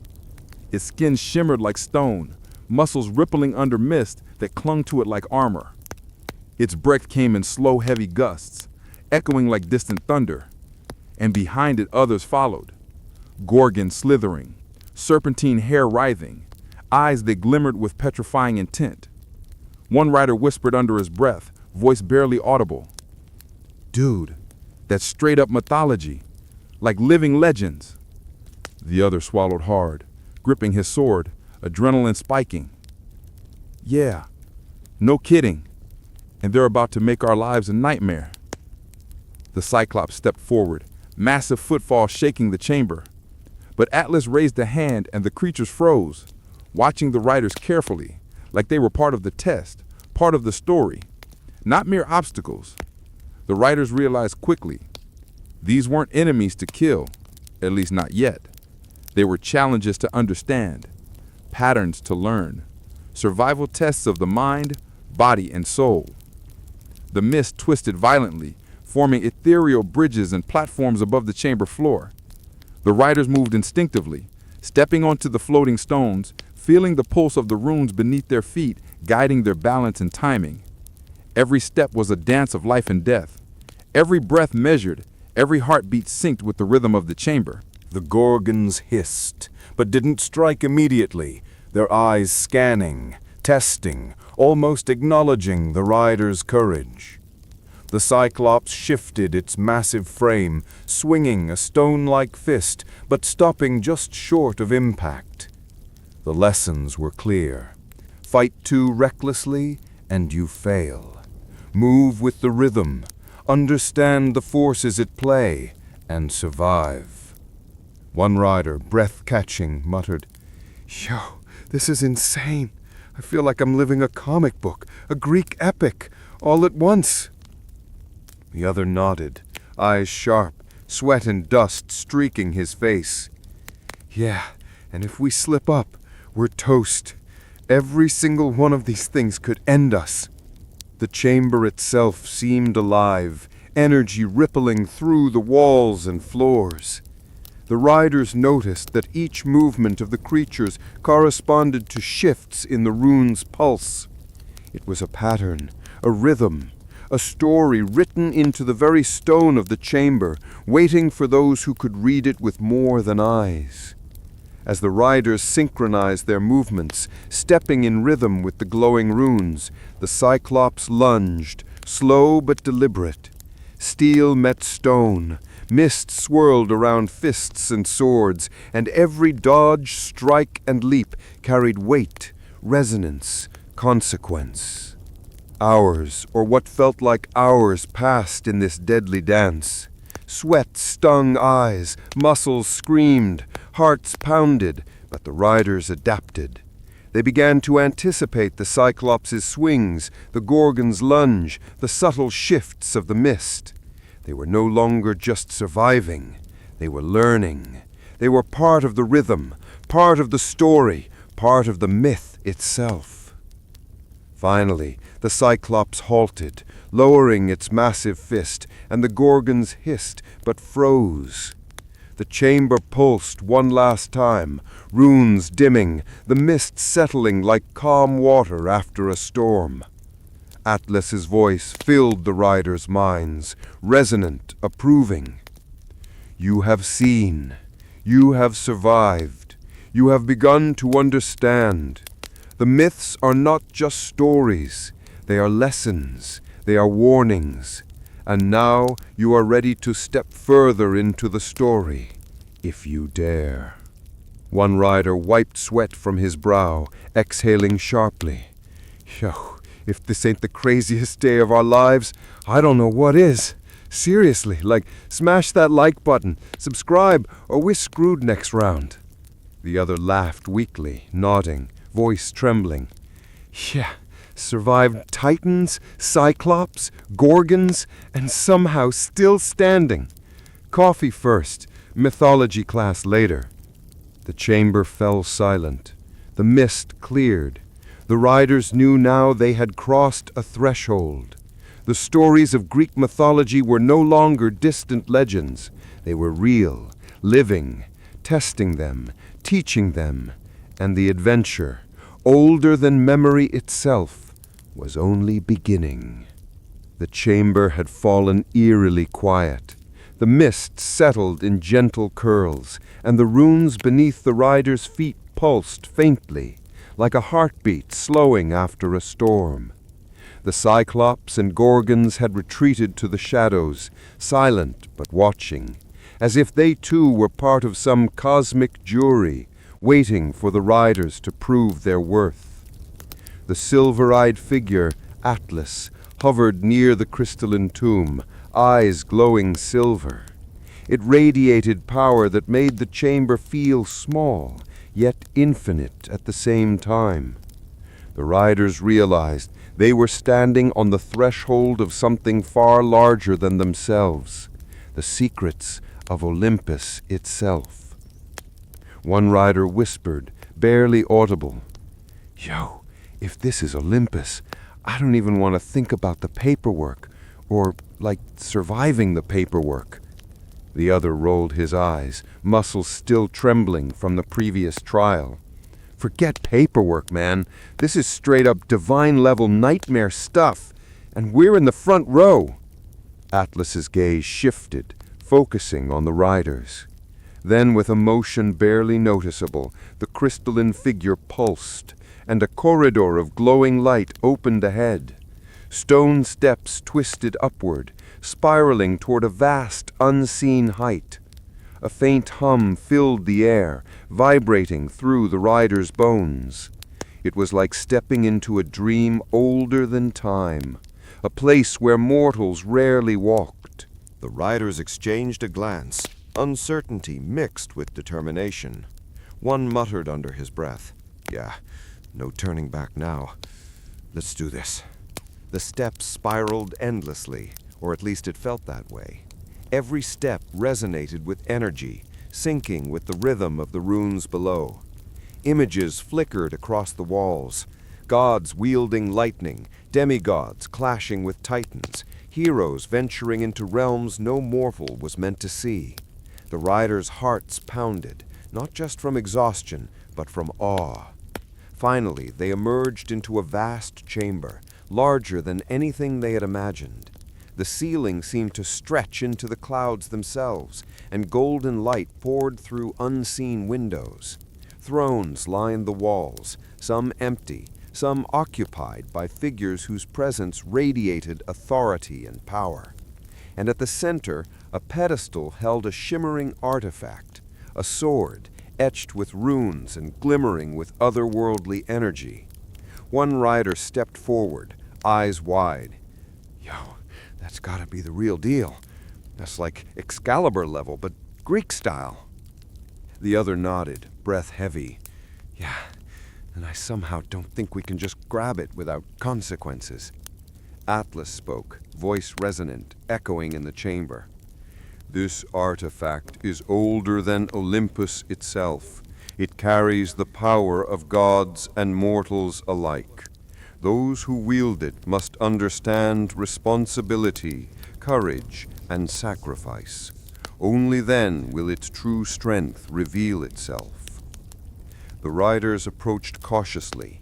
The air vibrated around them, the artifact radiating energy that made their hair stand on end. Suddenly, a low roar echoed, and from the shadows emerged a demigod, a son of Zeus, muscles rippling, eyes glowing faintly. "Who dares enter the sacred chamber of Olympus?" he demanded, voice deep, authority unmistakable. One rider gulped, muttering under his breath, "Yo, tell me he's chill, tell me he's chill." The demigod's eyes narrowed, then shifted to Atlas, acknowledging the figure's authority. He stepped aside, still wary, but not hostile. "Very well, mortals. You are allowed, but beware. Olympus tests all who enter. Even those chosen by Titans are not exempt from trial." The riders exhaled sharply, adrenaline still high. They realized survival wasn't enough anymore. They had to understand the patterns, read the rhythms, anticipate the moves, not just of hunters or cyclops, but of gods themselves. They were learning that Olympus was alive, conscious, testing every decision, every instinct. One rider muttered, almost joking through tension, "Yo, smash that like button, subscribe, and pray we don't get smited." The other chuckled weakly, voice trembling.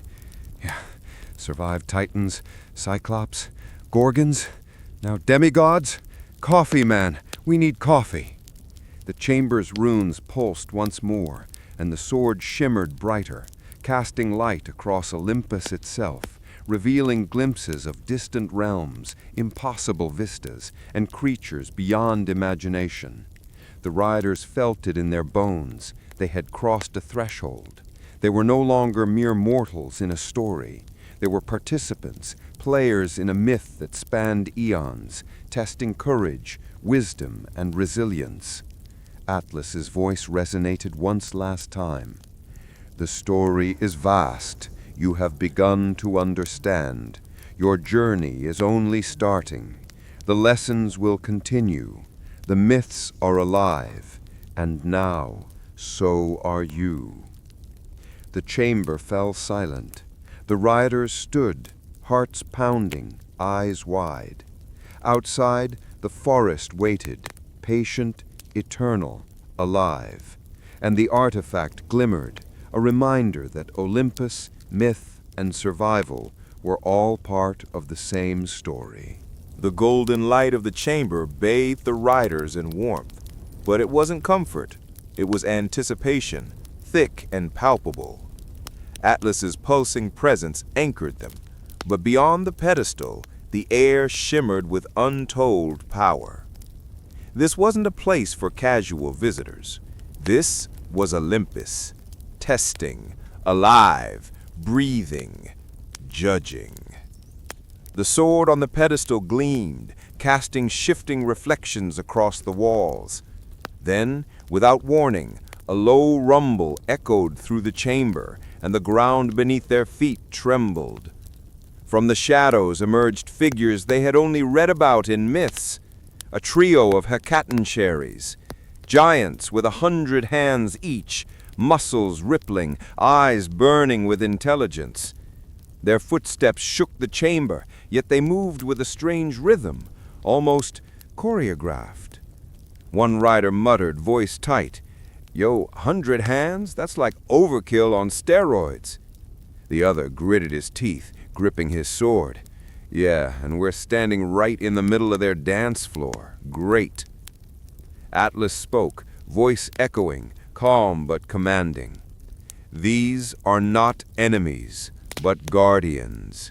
Their trial is simple: precision, timing, and understanding. Move with the rhythm, anticipate the strikes, and the path forward will reveal itself. Fail, and you will learn the hard way." The riders exchanged a glance. There was no turning back. Every heartbeat synced with the runes beneath their boots, every breath measured. The giants moved, and the riders mirrored the rhythm, ducking under sweeping fists, leaping over crashing strikes, parrying with steel flashing in perfect timing. One rider laughed through tension, voice trembling. Yo, if we survive this, I'm naming my first kid after Atlas, just saying. The other rolled his eyes, dodging another 100-handed swing. Yeah, and pray it's not this one hitting us in the face. Minutes, or maybe hours, passed in a blur of motion. Every dodge, strike, and leap felt like a lesson etched into their bones. They weren't just surviving, they were learning the rhythm of Olympus itself. The giants' attacks shifted, faster, more intricate, testing both instinct and comprehension. The riders adapted, syncing fully with the pulse of the runes and the movements of the guardians. Finally, the Hecatonsheres stopped, lowering their massive hands.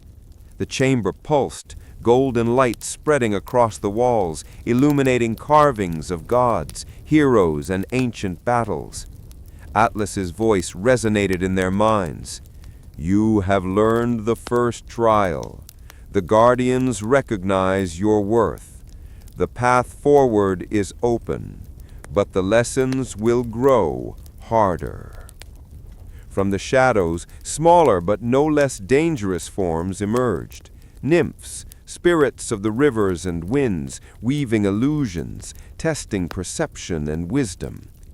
The riders realized quickly survival alone was not enough. They had to see through deception, anticipate danger, and act with clarity. Every movement, every breath, every heartbeat mattered. One rider whispered under his breath, Yo, this is like myth meets VR on steroids. The other laughed weakly, voice trembling. Yeah, and we're still alive, barely. The glowing artifact on the pedestal pulsed, and the chamber itself seemed to shift, revealing hidden staircases, secret doors, and paths forward. Atlas's presence guided them, but the riders understood now. Olympus itself was alive, conscious, and teaching. Every trial, every guardian, every artifact was part of a story older than memory, and they were now part of it. As the riders moved forward, stepping onto the newly revealed path, they realized one thing with certainty. This was no longer a test of strength alone. It was a test of understanding, courage, and the ability to navigate the divine. Olympus was alive, and it had chosen them. One rider muttered jokingly, almost to himself, Yo, like, smash that like button, subscribe, or we're toast in the next trial.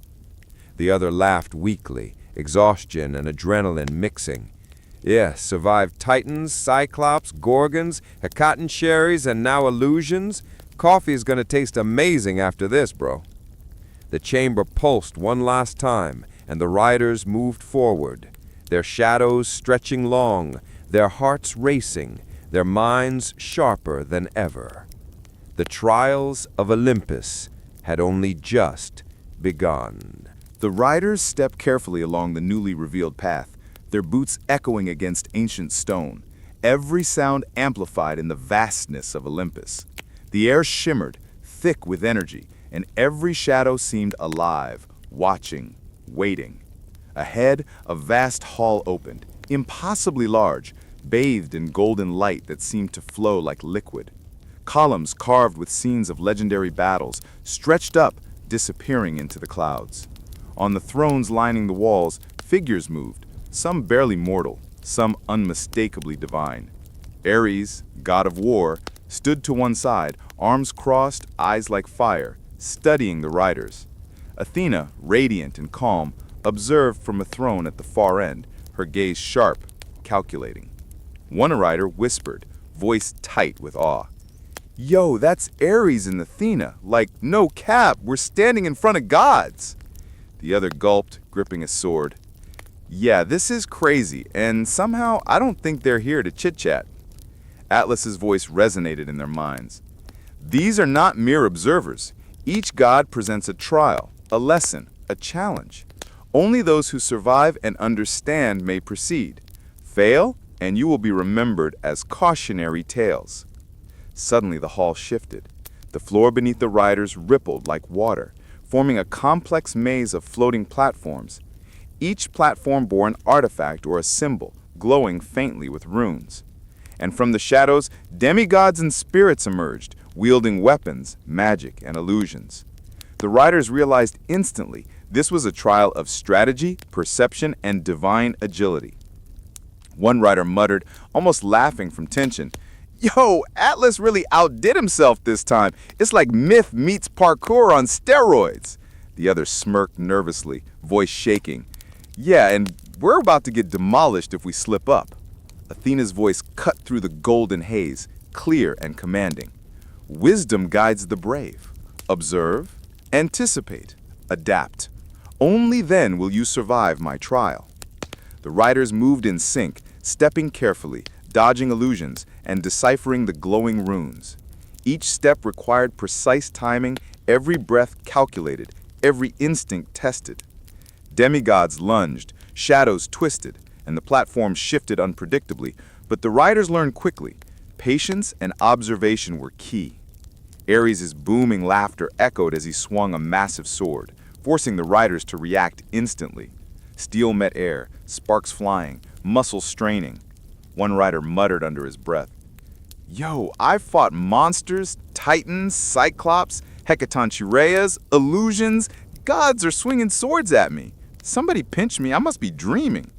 The other rolled his eyes, dodging a glinting blade. "Yeah, this ain't no dream, bro, and if we die, there's no respawn." Hours, or what felt like hours, passed in this intricate dance. Every attack, every puzzle, every illusion sharpened their senses, taught them the rhythm of Olympus itself. They weren't just surviving, they were learning to navigate divine strategy, reading the intent behind each move, each shadow, each pulse of energy. Finally, Athena nodded from her throne, a faint smile of approval on her face. Ares stepped back, arms crossed, eyes still fiery but respectful. The platform stabilized, the artifacts glowed brighter, revealing a staircase spiraling upward. Atlas's voice resonated. "You have learned patience, wisdom, courage, and timing. The path to Olympus itself opens to those who endure and understand. The final trials await." One rider exhaled, shaking from adrenaline. "Yo, survived titans, cyclops, gorgons, hecatonchires, illusions, gods, and we're still standing. Smash that like button, subscribe, or next try we're toast." The other laughed weakly, nodding. "Yeah, next round better include coffee and donuts, just saying." The hall fell silent. The golden light settled into a calm glow. The riders realized something fundamental. Olympus wasn't just a place. It was alive, conscious, testing every choice, every instinct, every breath. And they were now active participants in a story older than time itself. The staircase spiraled higher, winding through clouds of golden mist that shimmered like molten light. Every step carried the weight of centuries, the pulse of Olympus, and the silent judgment of gods unseen. The riders' muscles burned, hearts raced, and adrenaline surged in an unrelenting rhythm. At the top, a massive chamber opened, larger than anything mortal eyes had seen. Lightning cracked across the sky above, illuminating a throne of clouds and storm. Seated upon it, larger than life, was Zeus himself, eyes blazing like suns, beard crackling with electric energy. The air vibrated with raw power. Every hair on the rider's body stood on end. One rider gulped, muttering under his breath, "Yo, that's Zeus, the Zeus, and he's not here for small talk." The other tightened his grip on his sword, jaw tense. "Yeah, one wrong move, one wrong word, and we're toast, big time." Zeus's voice boomed, shaking the chamber like rolling thunder. "Mortals, you have endured trials, survived guardians, and walked the path few dare tread. But courage alone is not enough. Wisdom alone is not enough. Power tests all who claim it, and the ultimate secret is at stake." Atlas pulsed beside the riders, calm but commanding. This is the final trial. Only those who understand the essence of Olympus may claim the artifact's full power. Fail, and the consequences echo through eternity. The riders exchanged a glance. This wasn't just about survival anymore. This was about comprehension, reading the will of gods, interpreting ancient rhythms, and acting with precision. Suddenly, the chamber shifted. Storm winds roared, lightning struck the stone floors, and Zeus rose, cracking his knuckles, eyes blazing. Step forward. Demonstrate your understanding. Show me your worth. The riders moved as one, guided by the lessons of every trial they had faced. The Hecatonchires, the Cyclops, the Gorgons, they had prepared them, but nothing could truly prepare them for the raw presence of a god wielding the storm itself. Lightning leapt from Zeus's fingertips, striking near the riders, forcing them to leap, roll, and dodge with flawless precision. Every movement had to be perfect, every breath measured. The chamber itself seemed alive, reacting to their choices, teaching them, challenging them. One rider muttered, almost laughing through tension, "Yo, survived Titans, Cyclops, illusions, demigods, and now Zeus is trying to fry us? Somebody pinch me, I must be dreaming." The other rolled his eyes, voice trembling. "Yeah, and if we fail, there's no respawn, bro." Zeus struck again, faster this time, testing their instincts, their timing, their comprehension of divine rhythm. The riders moved with calculated grace, every dodge, block, and step in perfect sync with the pulse of Olympus. Atlas's presence guided them subtly, reinforcing lessons, highlighting patterns, and sharpening perception. Finally, Zeus paused, stepping back, lightning crackling along his form. A smile, rare, almost imperceptible, curved his lips. "You have survived. You have learned. You have understood. The artifact's full power is now yours to wield. But remember, all power carries responsibility." The shimmering sword on the pedestal pulsed brighter, energy rippling across the chamber. The riders felt it in their bones, immense power, ancient knowledge, and the weight of Olympus itself. This was not just a weapon. It was a key, a story, a responsibility older than memory. One rider whispered, exhaling sharply, "Yo, smash that like button, subscribe, because surviving Zeus is next level insane." The other laughed weakly, nodding, "Yeah, survived Titans, Cyclops, illusions, demigods, and now Zeus? Coffee after this, man, definitely coffee." Zeus lowered his arm, lightning dissipating, and Atlas pulsed once more beside them. The chamber's golden light settled into a calm glow. The riders realized something fundamental. Olympus, the gods, the myths, they weren't distant legends. They were alive, watching, testing, guiding. And the riders were now integral players in the eternal story. The path ahead was unknown, but one thing was clear. The adventure older than time itself had only just begun. The riders stood before the artifact, their hands trembling, hearts pounding. The sword shimmered with an energy that made the air itself vibrate. Atlas pulsed beside them, calm but commanding. "Now, you wield not just power, but responsibility. Every strike, every choice, every breath carries consequences. Use it wisely, mortals." One rider whispered, awe in his voice, "Yo, this is it. This is the big leagues, wielding a god-level weapon." The other gulped, gripping the hilt. "Yeah, let's not mess this up. One wrong move, we're toast." Suddenly, the chamber trembled, and the mist thickened. From the shadows emerged a host of mythic threats: Cyclops, Gorgons, Hecatonchires, and spirits of forgotten battles, all converging, testing the rider's new abilities. The first rider swung the sword hesitantly, and instantly energy erupted. Lightning crackled along the blade, illuminating the chamber, sending shadows scattering. The sword moved like it had its own mind, syncing with the rider's instincts, anticipating threats. "Yo, this thing's alive!" the first rider shouted, dodging a massive swing from a cyclops. "Yeah, and it's got our backs, bro!" the second rider yelled, parrying a gorgon's lunge.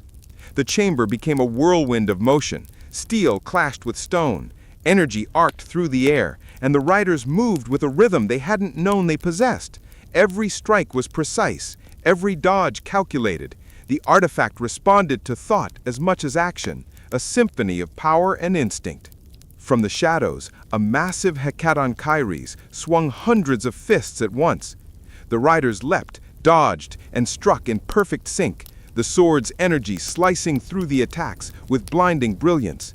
The mist swirled, creating illusions, testing perception, but the riders saw through the tricks, guided by the pulse of Olympus itself. One rider shouted mid-battle, "Yo, smash that like button, subscribe, because surviving gods and monsters with a glowing sword? Unreal." The other laughed weakly, nodding, "Yeah, coffee and donuts, that's all I'm thinking now." As the battle raged, the riders realized something crucial. The sword wasn't just a weapon.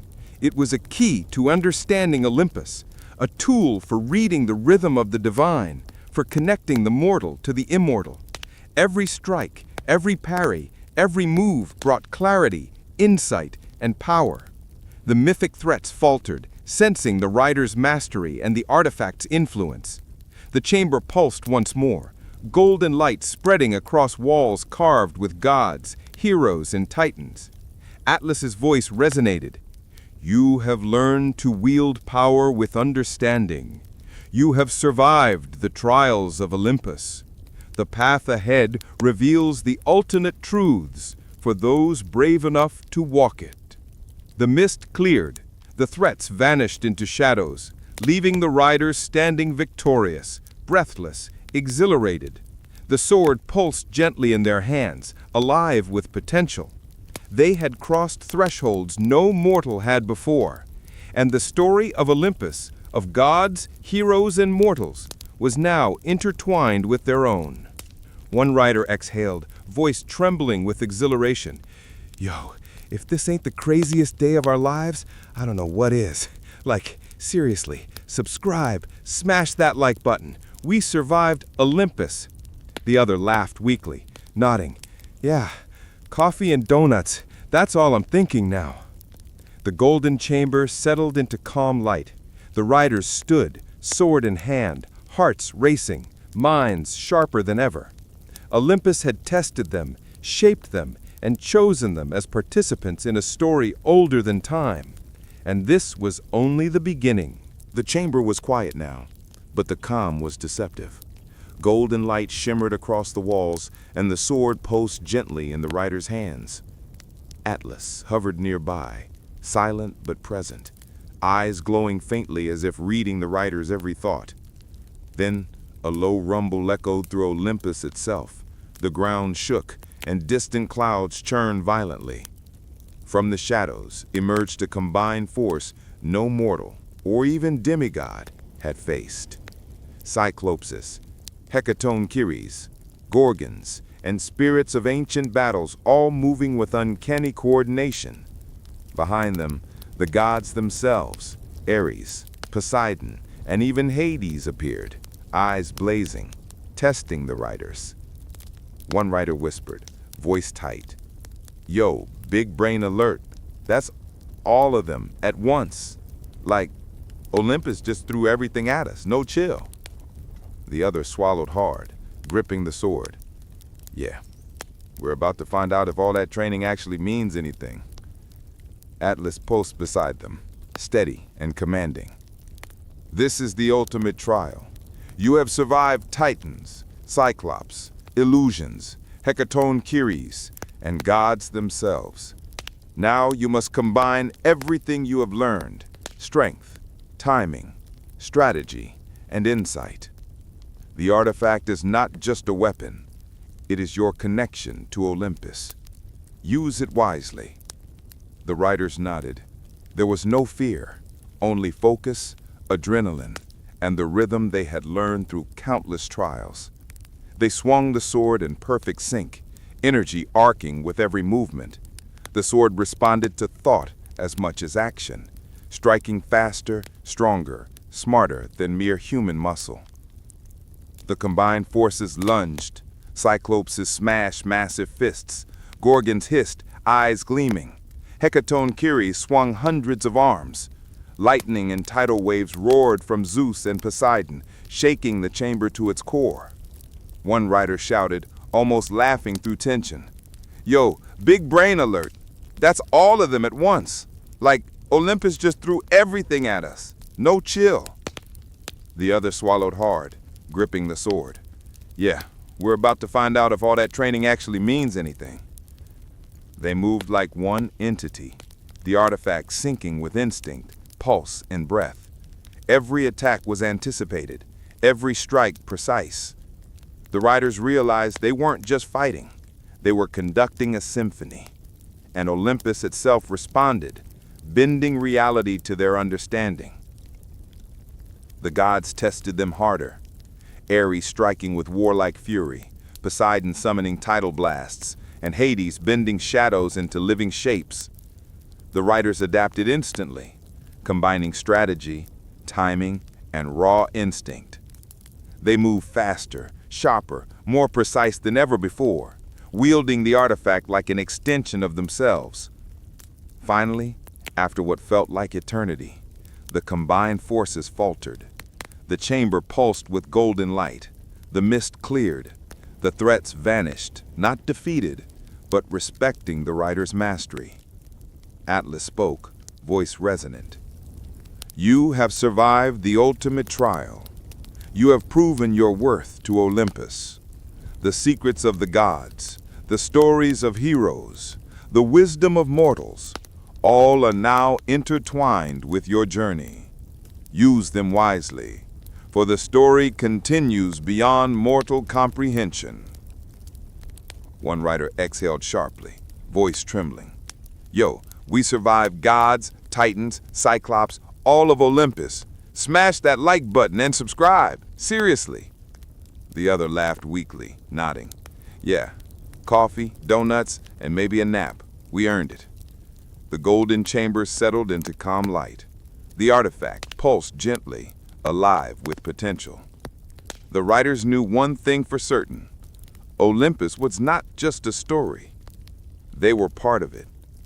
And the ultimate adventure, older than memory itself, had only just begun.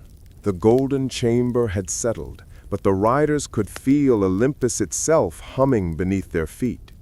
Every stone, every beam of light, every ripple in the mist carried secrets older than memory. Atlas pulsed beside them, guiding but not interfering, letting the riders feel the weight and rhythm of this living myth. Suddenly, a soft, echoing laugh filled the chamber. From the shadows, a figure emerged, Chiron, the wise centaur, glowing faintly with knowledge and calm authority. His eyes were deep pools of understanding, and the aura of centuries of wisdom surrounded him. One rider whispered, awestruck, "Yo, Chiron, legendary trainer of heroes, and he's right here, unreal." The other nodded, voice tense. "Yeah, feels like every Greek myth we read just jumped into reality, no chill." Chiron stepped forward, hooves clicking softly against the stone, and spoke. "Welcome, travelers. You have survived trials of monsters, demigods, and the gods themselves. But true understanding of Olympus comes from wisdom, courage, and empathy. The next challenge is not one of brute strength, it is one of insight." From the far corner, the shadows twisted again, forming the unmistakable shape of Medusa. Her serpentine hair writhed, and her eyes glimmered with petrifying intent, yet there was no hostility, only a test of perception. Atlas pulsed beside the riders, his voice calm. "Observe, learn, understand. Medusa's challenge is not to strike her, it is to see without fear, to act without hesitation. The riders moved cautiously, hearts racing. Every glance, every step, every breath mattered. Medusa's eyes flickered, the serpents moving in patterns designed to confuse and intimidate. But the riders had learned from every trial. The pulse of Olympus guided them, instinct syncing with perception. One rider muttered under his breath, "Yo, seeing her without turning to stone, this is next level insane." The other chuckled, voice shaking. "Yeah, survive Zeus, Poseidon, Hades, now mythical snake laney. Coffee after this, seriously." They navigated Medusa's illusions, reading the subtle cues in her serpentine movements, the way the shadows fell, the rhythm of her presence. Step by step, they passed the trial without fear, understanding the lesson embedded in the myth: courage, perception, and clarity of mind. Next, the Furies appeared, winged and fierce, eyes burning with judgment. They swooped down, testing morality, instinct, and quick thinking. The riders dodged and countered, not with brute force, but with strategy and timing, reading the pulse of Olympus like a living rhythm, every move synchronized with the divine flow. Atlas pulsed once more. "You are learning the true essence of Olympus, not just strength, but wisdom, timing, and perception. Every challenge, every guardian, every artifact is a story, and now you are part of it." The rider laughed, exhaling sharply. "Yo, smash that like button, subscribe, survive gods, monsters, Medusa, and Furies? Unreal." The other nodded, muscles trembling from adrenaline. "Yeah, survived everything so far. Now we're basically legends. Coffee after this, man. Big coffee." The chamber pulsed gently, golden light washing over every surface. The riders realized that Olympus was teaching them, not punishing, not rewarding, but guiding. Every myth, every trial, every god, and every artifact was alive, and now the riders were fully entwined in its story. They had become more than mortals. They had become participants in a story older than time itself, and the ultimate secrets of Olympus were only beginning to reveal themselves. The chamber had grown still, the golden light settling like warm honey over every surface. Yet the riders could feel it, the pulse of Olympus, a heartbeat older than time, vibrating through their bones. Atlas hovered nearby, silent but resonant, guiding their intuition without words. Then a whisper echoed, soft but clear, threading through the chamber. The prophecy, the chosen, the balance of gods and mortals. One rider's eyes widened. "Yo, did Olympus just whisper? Like actual whisper?" The other laughed nervously. "Yeah, and somehow it's talking to us. Big frickin' deal." From the golden mist a vision appeared, etched in light and shadow. It depicted mortals, gods, and monsters intertwined in a story older than memory. A balance teetered, shifting with every action, every choice, every heartbeat. The riders realized instantly this was the prophecy Atlas had spoken of, and they were central to it. Atlas pulsed beside them, voice steady. "You have survived. You have learned. But understanding the prophecy requires mastery, not just of the artifact, but of Olympus itself. The sword in your hands is more than steel. It is a key, a bridge between mortal and divine." The riders grasped the sword, feeling the energy surge through them. Lightning crackled faintly along the blade. golden runes illuminating in rhythm with their pulse. The artifact seemed alive, syncing with their breath, their thoughts, their instincts. Suddenly, the chamber shifted. Shadows twisted into shapes of gods, monsters, and heroes, each a lesson, a fragment of the prophecy. One rider muttered under his breath, "Yo, this is like Myth VR, but we're in it, like totally in it." The other laughed nervously. "Yeah, and somehow it's talking to us. Big freaking deal." Survived Titans, Cyclops, Hecatoncheires, Medusa, Furies, and now this. Unreal. The visions moved, testing perception, courage, and timing. The riders had to act, not just fight, but interpret, understand, and manipulate the flow of energy. Each strike of the artifact resonated with the visions, unraveling patterns, revealing secrets hidden for eons. One rider shouted mid-motion, "Yo, smash that like button, subscribe! We're literally tapping into divine secrets right now!" The other dodged a swirling illusion, voice trembling. "Yeah, survived gods, monsters, trials, and prophecy? Now we're basically legends! Coffee man, big coffee!" The golden chamber pulsed gently, the artifact alive with potential. The riders had crossed thresholds no mortal had before. Olympus was no longer distant. The myths were no longer stories. They were living, breathing, and the riders were now integral to the eternal tale. The ultimate adventure, older than memory itself, had only just begun. The Golden Chamber's calm was deceptive. Though the riders had mastered the artifact and understood the prophecy, Olympus itself seemed to hum with anticipation. The air vibrated, thick with power, as if the entire realm was holding its breath. Then a deafening roar split the sky.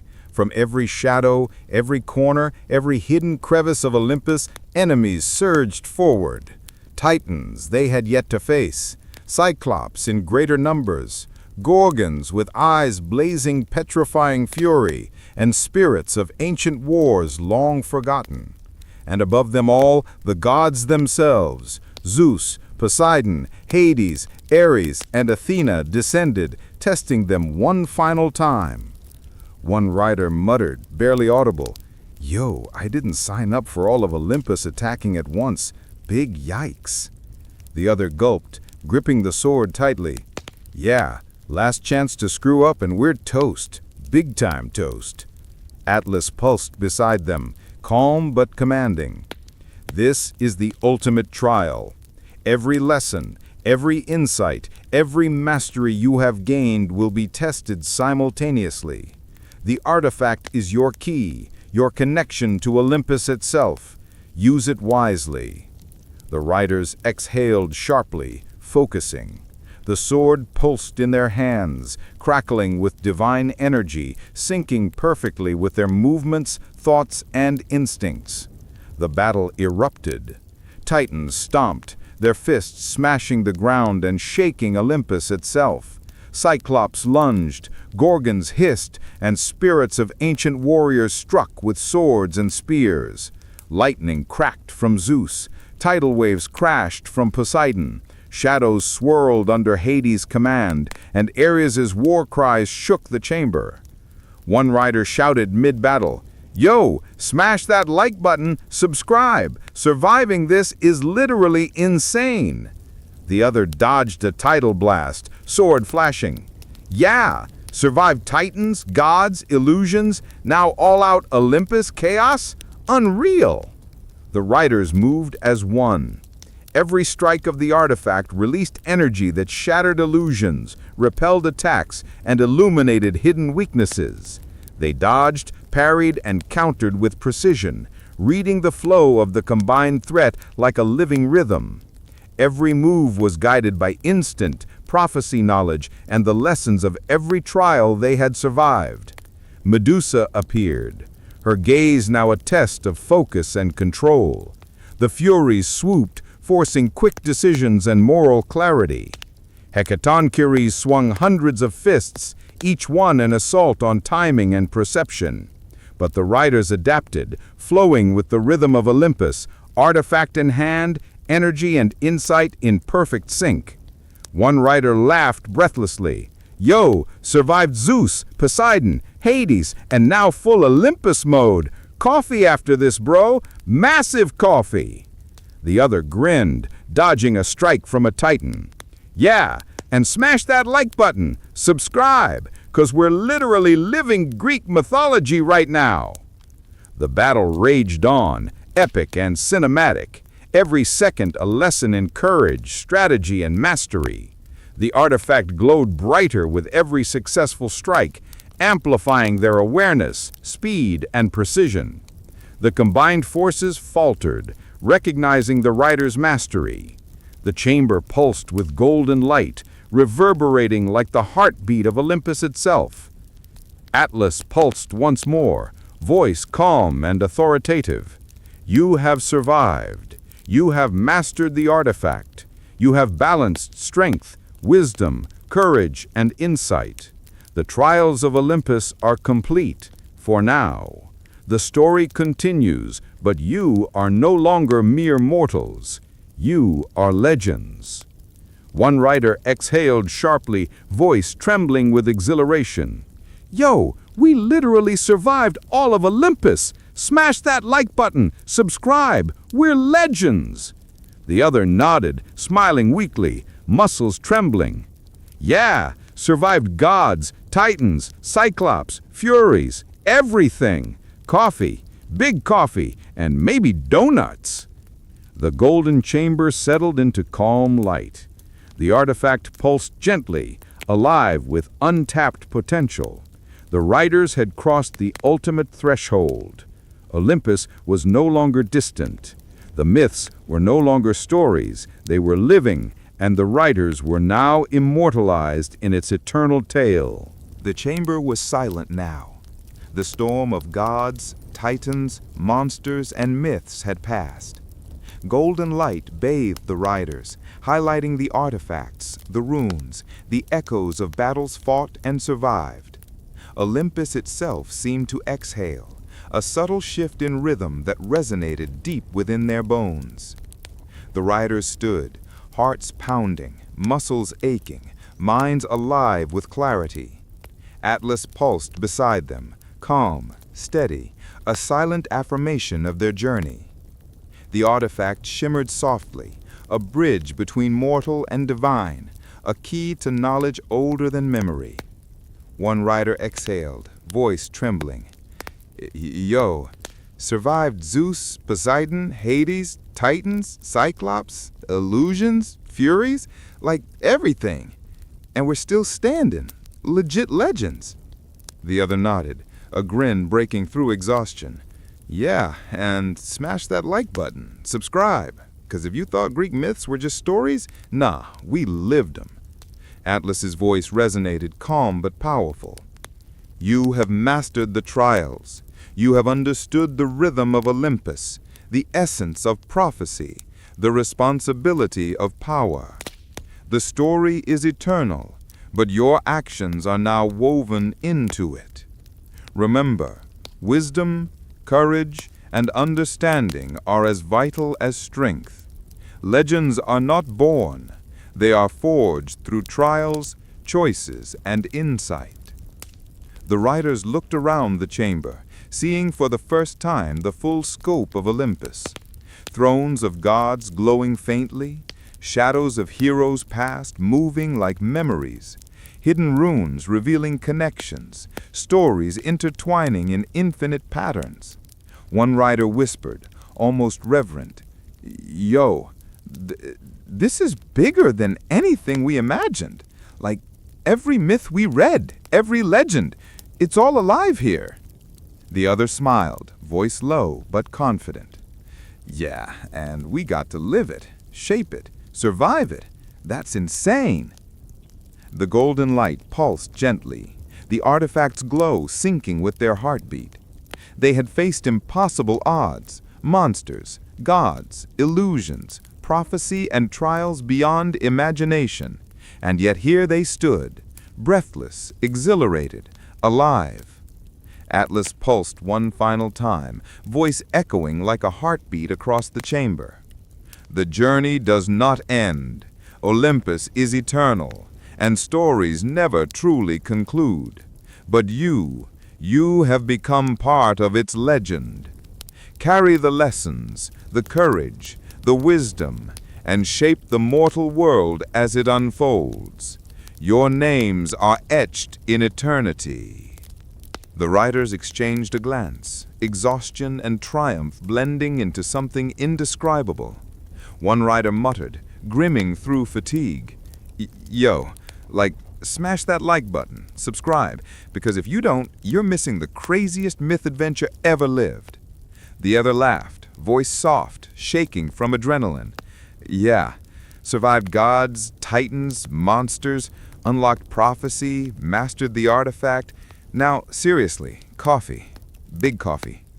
The chamber pulsed one last time, golden light settling into a calm, eternal glow.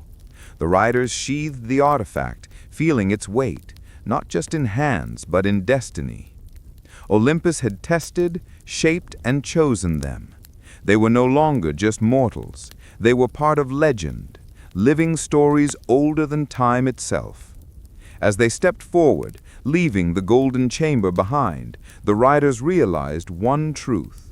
The myths were not just tales to be told. They were experiences to be lived, lessons to be learned, and challenges to be faced. And their journey, etched forever into the pulse of Olympus, was just the beginning.